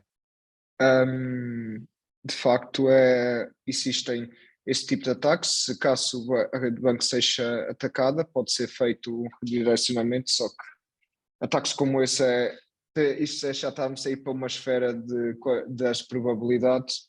Quase tudo é vulnerável, mas se nós estivermos a pensar nisso, começamos também a entrar um bocado no mundo da paranoia. Normalmente nós consideramos empresas como bancos e os sistemas que usam como ultra seguros, porque têm um sistema normalmente subcontratam empresas de segurança que normalmente dão suporte 24 horas e caso exista um ataque, eles têm logo um plano de incidentes para tentar resolver, mitigar o problema, nem que seja, por exemplo, deitar abaixo X serviço por indeterminado tempo até estar resolvido. Mas caso isso acontecesse, seria seria algo grave para o banco, pois não só estava a expor a informação pessoal das pessoas como se fosse alvo de ataque, desse tipo de ataque podia ser desastroso. Mas não, normalmente Two-Factor Authenticators são relativamente seguros para o mero mortal. Existem ataques de facto que conseguem dar exploit a isso, mas não sei, já estamos a entrar para ataques que são normalmente direcionados a alvos gigantes, em que estão a ser alvo de ataques quase 24/7. Obrigado. Ok. Não sei se há mais alguma questão. Neste momento não está ninguém com a mão no ar, de modo que passaríamos então para a apresentação final e se entretanto surgir alguma dúvida, pronto, no final nós iremos ter aqui mais alguns minutinhos para perguntas direcionadas para toda a gente, de modo que pedia-vos então se tivessem alguma pergunta para tentarem guardá-la para o final. De modo que, para terminarmos bem, vamos falar com o Frederick, que nos vai fazer, que também é, que não é também, que é mestre, foi nosso aluno da licenciatura, é mestre em Segurança Informática pela Universidade de Coimbra, é também estudante de doutoramento na Universidade de Coimbra, colabora connosco enquanto professor convidado e, enfim, a título de curiosidade, é locutor de rádio, ou foi locutor de rádio, e dá para ver pelo background. De modo que então, Fred, o palco é seu neste momento. Pronto, muito obrigado pela apresentação, professor Nuno. Efetivamente, pronto, esse foi o meu percurso. Infelizmente, a rádio neste momento tem sido um hobby que tem deixado um bocadinho de lado, até porque me tenho focado essencialmente na questão da cibersegurança e agora na continuação do meu tema de mestrado, onde estou a fazer agora o meu doutoramento com a Universidade de Coimbra, mais especificamente na área de inteligência artificial aplicada à injeção de vulnerabilidades, em particular em scripts Python. Portanto, coisas assim tão complexas que eu vos venho falar, e até acho que este webinar é bastante bom porque no sentido em que englobamos aqui vários pontos de vista, desde um ponto de vista que é talvez mais empresarial, mais vocado para o IoT, até mesmo agora o do Fabián mais virado para dispositivos móveis. Eu tentei abranger aqui um público mais geral, um bocadinho a utilização das tecnologias por parte de cada um dos meros mortais, como dizia o Fabián. E trago-vos aqui, portanto, esta apresentação, riscos da utilização das tecnologias de informação do ponto de vista do utilizador. Só fazer aqui uma pequena ressalva. Eu, durante este webinário, eu apresento algumas soluções, alguns nomes de soluções comerciais e gratuitas, não que tivesse qualquer afiliação no sentido em que não me pagaram para o fazer. Eu acho que eu menciono na minha apresentação, faço por opinião própria, por achar que são mesmo boas soluções. Pronto, dito isto, vamos então dar início à apresentação. Todos nós sabemos da importância, e é por isso que estamos aqui, da cibersegurança nos dispositivos que utilizamos, e principalmente porque todos nós utilizamos dispositivos móveis, e estes dispositivos móveis comunicam muitas vezes sem fios. E dentro destes dispositivos móveis, muitos de nós comunicamos com redes sociais e temos perigos que vão desde o cyberbullying ao fear of missing out, que também podem ser possíveis vetores de ataque. Eu queria chamar a atenção para isso. Temos outros perigos da partilha de informação, que podem levar à invasão de privacidade, ao roubo de identidade e de dados de localização, que muitas vezes partilhamos e nem temos bem em consideração. Temos também uma muito difícil apropriação do conteúdo ao utilizador, visto que o servidor não sabe quem é que é o utilizador que está do outro lado. Temos, como já foi referido, a utilização de malwares e vírus que podem ser facilmente disseminados por links. Temos esquemas de phishing que podem obter dados pessoais. Temos questões como o shoulder surfing, que é simplesmente estar a olhar por cima do ombro, por assim dizer em português, numa tradução muito mal feita, e ver o que é que a pessoa está a escrever no seu dispositivo, e temos algumas técnicas mais difíceis que vão desde a injeção de algum payload num APK, conforme foi referido pelo Fabián, até mesmo depois simulando a assinatura e conseguindo distribuir isso, a técnicas como a steganography, que fazem a inclusão de código malicioso dentro de imagens, por exemplo.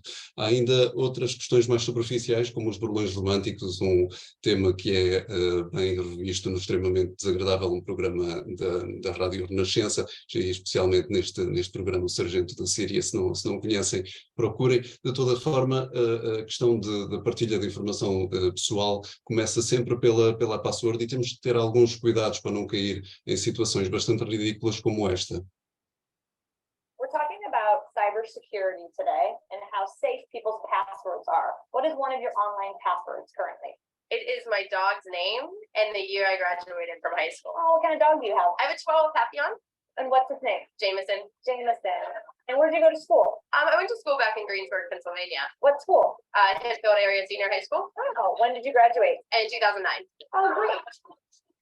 Pronto, aqui a expressão da cara da menina que acabou de divulgar a sua password, ainda por cima num programa de televisão, e para absolutamente toda a gente que estava a ver. Mas nós usamos os telefones muito como meio de comunicação, e que leva a questões como aplicações de comunicação privada. E o que é a privacidade? Será a partilha do nome, da morada, o código de uma porta, ou como diria Edward Snowden, arguing that you don't care about the right to privacy because you have nothing to hide is no different than saying you don't care about free speech because you have nothing to say. Isto em português seria algo como argumentar que não te importas com o direito à privacidade porque não tens nada a esconder. Não é muito diferente de dizer que não te importas com a liberdade de expressão porque não tens nada a dizer. E quero dar aqui um pequeno overview sobre as redes sociais, que são utilizadas muitas vezes como meio de comunicação e da segurança ou insegurança das aplicações que nós utilizamos. O SMS, conforme foi perguntado pelo Paulo, se não estou em erro, em termos de segurança, o SMS não tem encriptação nenhuma. Portanto, é bastante fácil nós obtermos mesmo que seja um two-factor authentication que seja enviado por SMS. Eu acho que é relativamente fácil de ser obtido. Dito isto, os SMS que estão trocados entre dispositivos, a não ser que utilizem algum tipo de chat, não têm qualquer tipo de encriptação e as mensagens são facilmente interceptáveis. O mesmo vale para o LinkedIn, daí terem levado aquele zerozinho no início, que não tem qualquer tipo de encriptação nas mensagens que são enviadas. Depois, em termos de e-mail, depende bastante do e-mail que estamos a utilizar. Temos, em termos de segurança, questões como o OpenPGP, que pode já proteger e encriptar as comunicações via e-mail, mas que não é por defeito, portanto tem que ser configurado pelo utilizador. Temos também serviços de e-mail que são bastante conhecidos e bastante bons, como o ProtonMail, e temos também serviços como os temp emails, os e-mails temporários, que simplesmente nos dão uma caixa que podemos utilizar durante o tempo que quisermos, com um nome bastante, normalmente, random, que é aleatório, e que não tem qualquer tipo de segurança, mas que nos permite, por exemplo, ativar um serviço sem estarmos a fornecer a nossa informação pessoal. E aqui dou uma pequena ressalva aqui neste CVE 23 de 2023, o 23397, que é uma vulnerabilidade que surgiu há 1 ou 2 semanas atrás para Outlook, e que consegue Remote Code Execution só pelo simples facto do Outlook receber a mensagem na caixa. O utilizador nem sequer tem que abrir o e-mail. É espetacular. Depois temos aqui com valor de 2 o Skype. O Skype utiliza AES e TLS, portanto já tem alguma segurança. Tem um sistema de encriptação assimétrico, que é a utilização de uma chave privada e de uma chave pública, ao contrário da encriptação simétrica, onde a mesma chave é utilizada para encriptar e desencriptar, e leva aqui o valor de 2. O Telegram, que dei-lhe um 3, mas que se calhar também devia ter levado um 2, ele tem um protocolo bastante seguro, que é o MT-Proto, mas que só é ativo se o utilizador utilizar o que eles chamam de secret chats, ou seja, as mensagens que nós enviamos pelo Telegram normalmente não são encriptadas, e isto é preciso chamar a atenção para isso. Depois aqui também com o valor de 3, este trio que é da Meta, antiga Facebook, no fundo é tudo a mesma empresa, vamos sempre dar ao nosso amigo Mark Zuckerberg, com o Messenger, o WhatsApp e o Signal, que agora utilizam o protocolo Signal. O protocolo Signal, que tem uma aplicação também desenvolvida pelos mesmos desenvolvedores, é um protocolo bastante bom de segurança, tanto que as empresas grandes como a Meta rapidamente o implementaram nas suas aplicações. Mas porquê o Signal e porquê é que eu pessoalmente recomendo o Signal? É de código aberto, ou seja, garante que há ausência de backdoors, o que não podemos dizer em relação às outras. Não podemos garantir que não há nenhum backdoor nas outras. O Signal, sendo de código aberto e já tendo havido várias auditoриas independentes de segurança, conseguimos garantir um mínimo de segurança e de privacidade. Tem uma política de coleta mínima de dados, não tem publicidades e também não faz rastreamento para tentar vender publicidades ao utilizador e foca na privacidade dos utilizadores com o que eles chamam uma política de forward secrecy. Isto é um mecanismo que permite que mesmo que um atacante tenha acesso à chave privada que foi usada para encriptar uma determinada mensagem, esta chave privada não é as mesmas que nas outras mensagens, portanto só consegue desencriptar uma única mensagem e não o que está para trás ou o que está para a frente. Isto em contraste com a AES, por exemplo, que é só uma chave privada que desencripta logo todas as mensagens.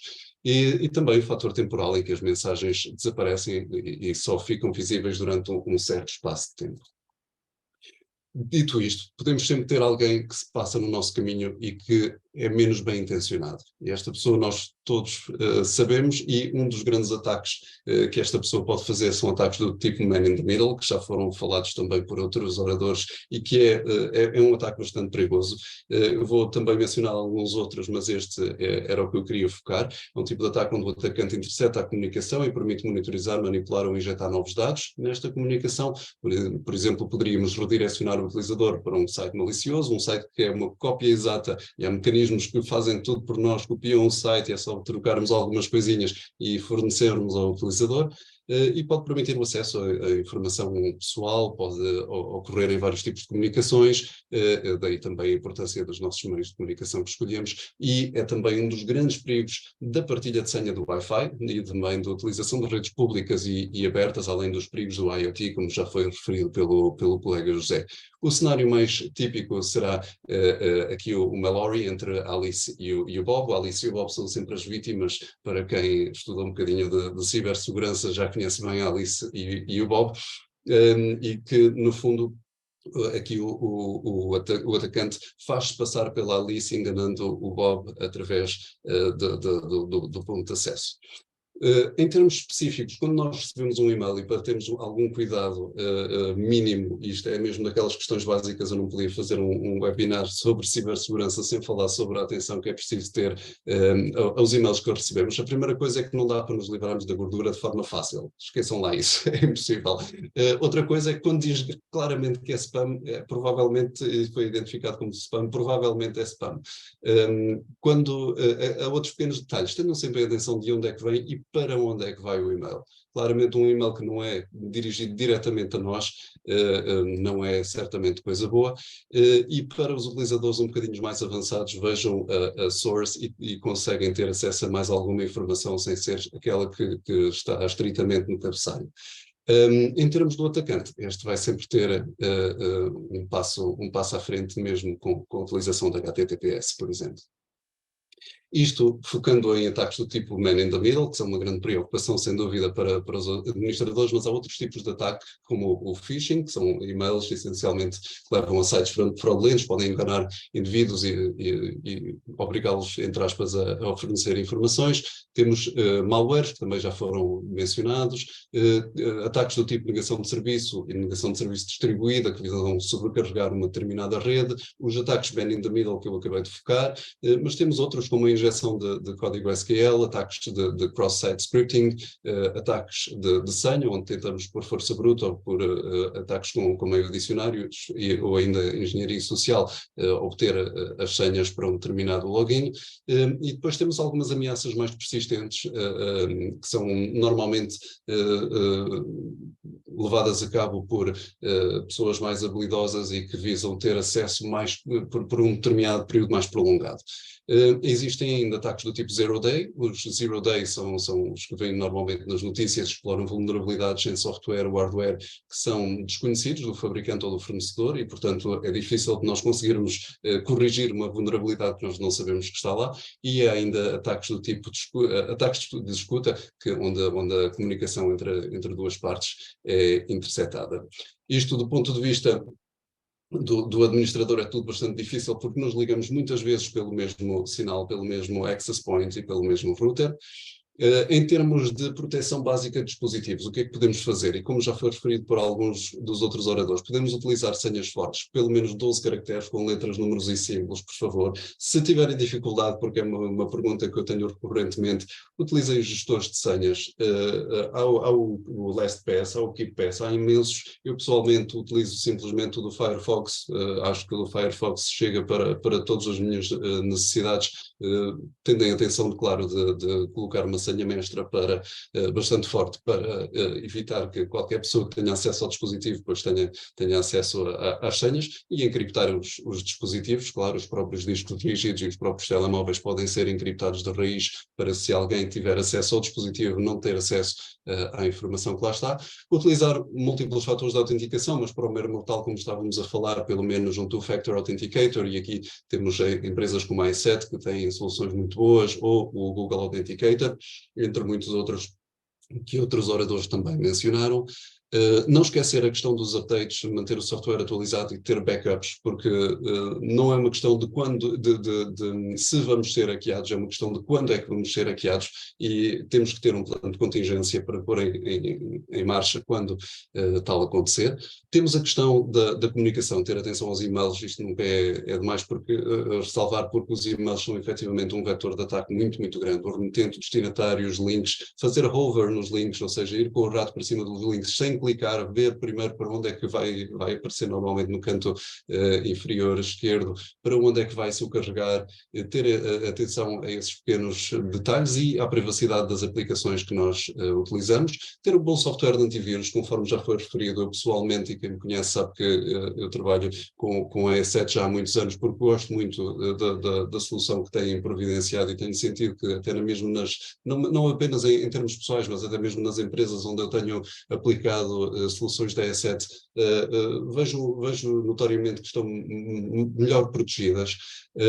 Temos soluções como a Norton, por exemplo, que é muito conhecida, ou a ProtectStar, que é uma empresa que não é muito conhecida, mas que tem muito bom software, a meu ver. Em termos de software gratuito, é assim, principalmente para Windows, ele existe, mas é muito desaconselhado. É assim, o Comodo tem muitos falsos positivos, apesar de ser bastante bom. Temos estes três que, pronto, não vou estender muito neles, e para Linux temos o ClamAV, que, muito sinceramente, se já estão num ambiente Linux, não vale a pena utilizar. Mas isso é a minha opinião pessoal, vale o que vale. Em termos de firewall, novamente, a E7 a marcar muitos pontos, porque a firewall deles é muito boa, isto para variadíssimos ambientes Windows, Mac, o Little Snitch para macOS, o OpenSnitch se tiverem em Linux, e quem não quiser estar a configurar IP tables, que pode ser um bocadinho mais difícil, o OpenSnitch dá uma solução que é muito, muito poderosa e muito boa, e a ProtectStar oferece também firewall, por exemplo, para Android, que eu tenho achado bastante interessante. Bloqueia tudo o que quisermos bloquear e deixa passar o que quisermos deixar passar. Além disso, faz também a proteção do serviço de DNS e garante que a conversão entre o nome de domínios e IPs provém de uma fonte segura. Há ainda a utilização de VPNs, como já foi referido por outros oradores, onde, pronto, temos aqui a VPN dos pobres, entre aspas, o Tor, mas que não deixa de ser uma ótima solução. Temos, a nível de plugins, e neste caso falo de plugins para Firefox, visto que é o browser que eu utilizo, o Hox VPN é uma VPN grátis que pode ser utilizada para proteger a maior parte das comunicações feitas dentro do browser. Atenção, isso não se aplica depois ao sistema operativo, mas há outras soluções que se aplicam, mas que depois efetivamente têm alguns custos, como o NordVPN ou o ExpressVPN, que também são muito boas. A ProtectStar oferece ainda soluções para bloqueio da câmara e do microfone do próprio dispositivo. Portanto, todos nós temos dispositivos com inúmeras câmaras e com um microfone que está sempre à escuta daquilo que nós estamos a dizer, porque muitas vezes, não sei se já se aperceberam, basta termos uma conversa de café sobre algum tipo de produto e depois começamos logo a receber publicidade sobre aquele produto, e certamente o MicroGuard evita que isso possa acontecer. Além disso, tem outras soluções. A Protextar tem antivírus para Android, tem anti-spyware, enfim, uma data de soluções. Vejam, procurem um bocadinho a empresa, vale a pena.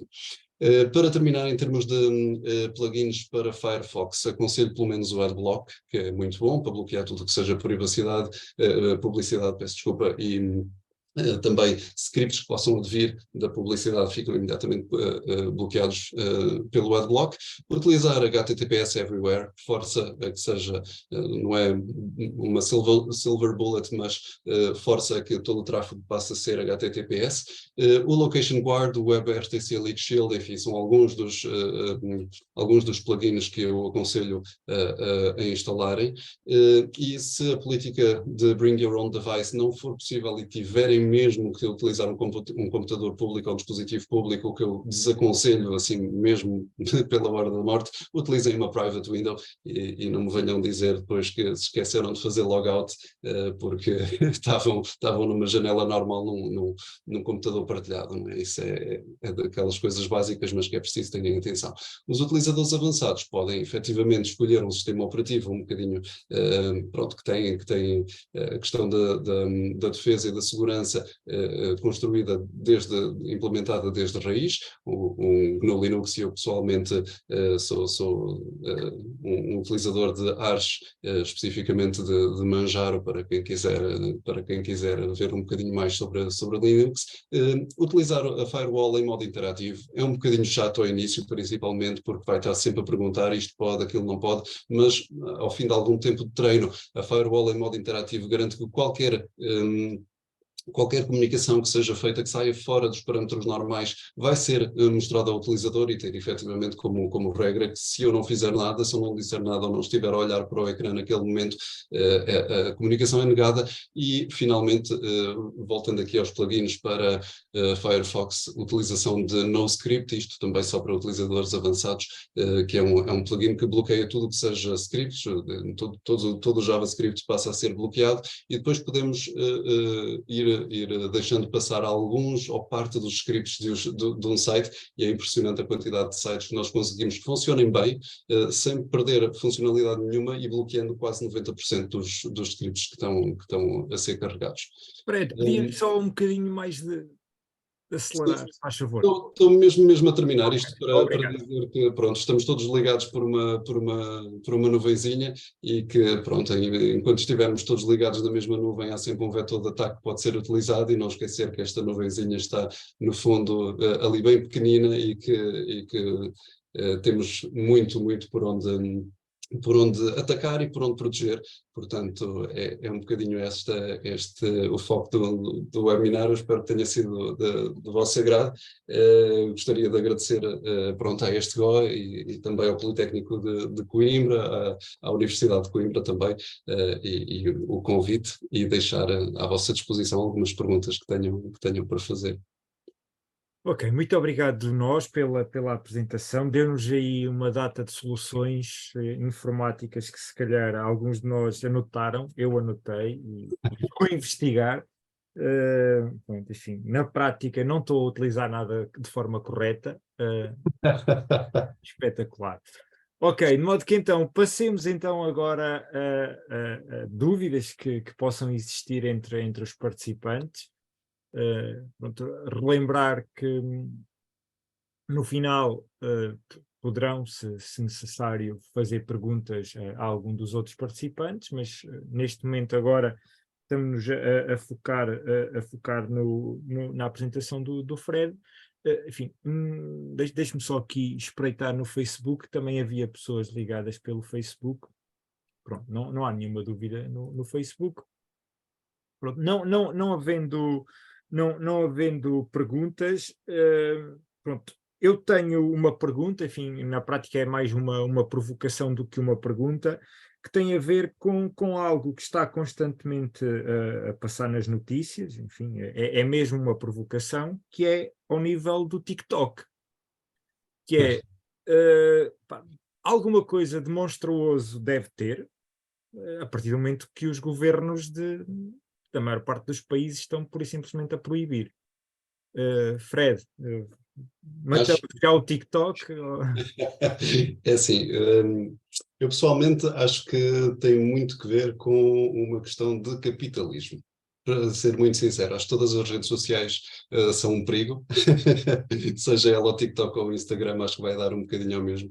É a utilização que damos à rede social que no fundo vai ditar se a rede social é boa ou não. Dito isto, é claro que termos uma rede social que foi construída por um governo que é visivelmente bastante autoritarista, comunista, que tem ali uma data de questões que, pronto, me fazem coçar. Pronto, se a pergunta fosse, tens TikTok instalado no teu telefone? Não, não tenho. Não, claro. Eu também não queria estar a entrar dentro das questões mais políticas. A minha questão era mais no sentido, se se sabe disso tudo, porque é que ainda existe sequer? Porque é que... Sim, toda a gente tem a liberdade, como o Fabiano estava a dizer, de criar uma aplicação, não é? E de a partilhar. E se há milhões de utilizadores que utilizam o TikTok, é porque encontram no TikTok uma ferramenta que pode libertar a criatividade. A minha própria filha mais nova já usou durante alguns períodos, agora até acho que não, mas já usou e eu supervisionava o uso que ela fazia do TikTok. E, se for para vermos alguns vídeos, fazermos umas danças engraçadas, acho que não há mal nenhum e é bastante inocente. É claro que, do ponto de vista da espionagem e do governo, é uma coisa completamente diferente. Claro que sim. Se eu puder ter no assunto, por acaso nós já fizemos uma análise à aplicação do TikTok e em si a aplicação é como o Fred disse, o que é todas as aplicações sociais, guarda de facto uma grande quantidade de dados, transmite. Eu acho que o maior problema sim, tem um bocado a ver com o governo por causa da questão de que qualquer aplicação que está a ser sediada, no caso na China, tem a obrigação da partilha de dados com o governo. Isto não quer dizer que também não aconteça com aplicações americanas, simplesmente eles não têm a obrigação de o dizer. Claro. Mas que, como em qualquer outro país, se alguém estiver sobre que precisamos de obter os seus dados, mesmo em Portugal, a maioria das aplicações, para funcionar pelo menos na Europa, tem a questão obrigatória legal de transmitir os dados necessários. Não quero dizer que o façam, muitas vezes não fazem porque há uma série de burocracias, principalmente com aplicações tipo TikTok, e isto força-nos a entrar para campos mais complicados, como se conseguimos o telefone da route, conseguimos obter os dados à força, mas eu acho que a questão do TikTok foi a que foi falada. Se pegássemos numa aplicação do Meta, o problema ia se manter igual, só muda para quem nós estamos a vender os dados. Exatamente. É isso mesmo. Concordo plenamente com o Eu gostava também de contribuir para a discussão, mas a minha posição é um pouco mais extrema. Okay? Concordo totalmente com o nível técnico. O TikTok ou qualquer outra rede social está desenhada para extrair o mesmo tipo de informação. Não vejo como um tema financeiro, ou seja, não está a ser funcionado pelo capitalismo ou qualquer outra ideologia financeira, mas sim pelo contexto geopolítico.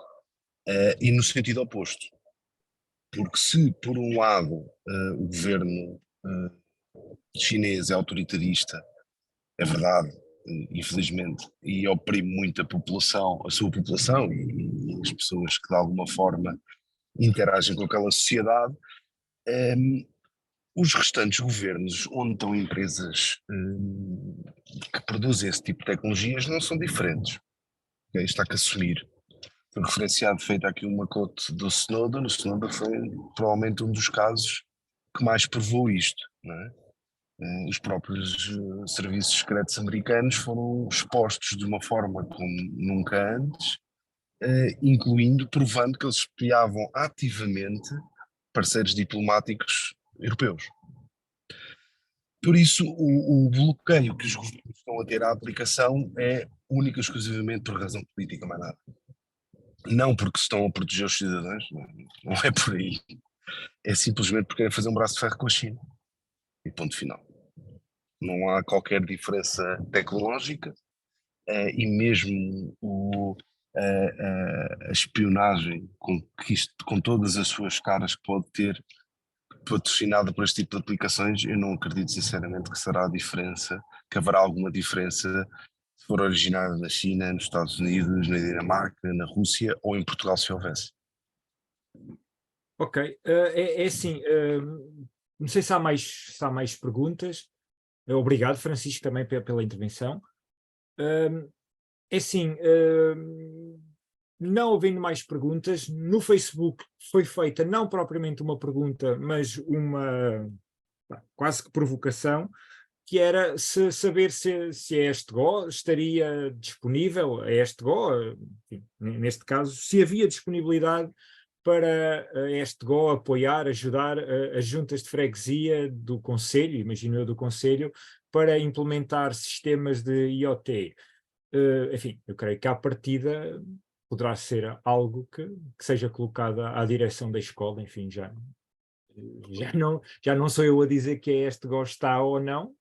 Muito obrigado ao Paulo Pereira pela sugestão. Claramente poderá ser uma coisa que poderá ser falada, nomeadamente ao nível do que diz, ao nível da agricultura, ao nível do controle dos caixotes de lixo, etc. Enfim, fica a sugestão.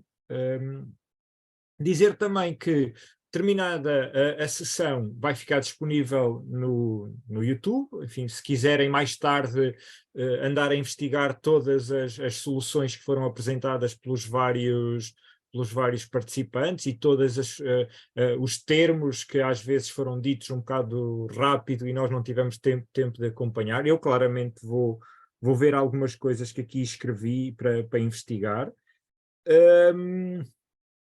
Pronto, não havendo mais questões, não havendo mais dúvidas, gostaria uma vez mais de, em primeiro lugar, agradecer a todos os participantes oradores. É mesmo com muito gosto que eu tive, principalmente,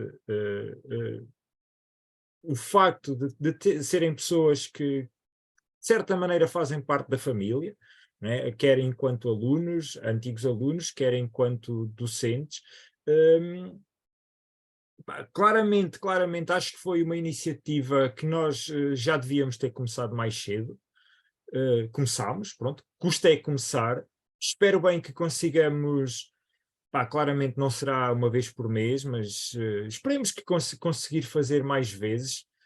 E do meu ponto de vista, e agora estou a falar simplesmente da minha parte, eu tinha especial gosto se fossem antigos alunos nossos, para mostrarem aos colegas, e a maior parte dos colegas, da maior parte dos participantes, ou uma grande parte dos participantes, são alunos atuais, para lhes mostrar que de facto nós vos formamos para o ponto de que estão a terminar o mestrado, a começar doutoramento, enfim, de modo que fica aqui uma amostra de que devemos andar a fazer alguma coisa de bom, de modo que ponham os olhos neles. E muito obrigado a todos e até à próxima. Da minha parte, até a sexta-feira, para o caso de alguns de vocês. De modo que então, muito obrigado. Obrigado. Boa tarde a todos. Obrigado, Francisco. Sucesso para todos. Pedro, eu não sei se... Não, podemos dar por terminado, também não tenho assim nada a acrescentar, até porque não é a minha área, só mais uma vez agradecer a todos os oradores e também a todos os participantes, porque acho que superou bastante as expectativas. Eu, enquanto utilizador, tanto no front office, não no back office, que é a área de informática, é bastante interessante, e pegando no modo do que o engenheiro disse, também tentar que esta seja uma iniciativa, não uma única vez aqui espaçada, mas comece a ser um hábito, e se for promovida e divulgada pelos nossos ex-alunos, ex-docentes, melhor ainda, pronto, melhor ainda. Portanto, acho que fica aqui um modo. é curioso porque há muitos ex-alunos nossos a ver, e também é um fator. Isso é Estou muito aqui a bom. ver o Marcos, estou a ver o Bruno Pinto, que há bocado ali estava, enfim, mais alguns que Acho que agora. superou as expectativas e é destas iniciativas que este GO também necessita para a sua divulgação e também para promover também Fábio também as tecnologias informáticas. foi nosso aluno, de modo que. Boa tarde Pronto. para todos. Então, ok, boa tarde então, vamos encerrar então a sessão, ok? E vão já Obrigado. instalar Linux. Já. É mesmo, professor, é assim mesmo. Ok. Vá, deusinho a todos, boa Obrigado. tarde a todos, até à próxima. Deus, boa tarde, obrigado.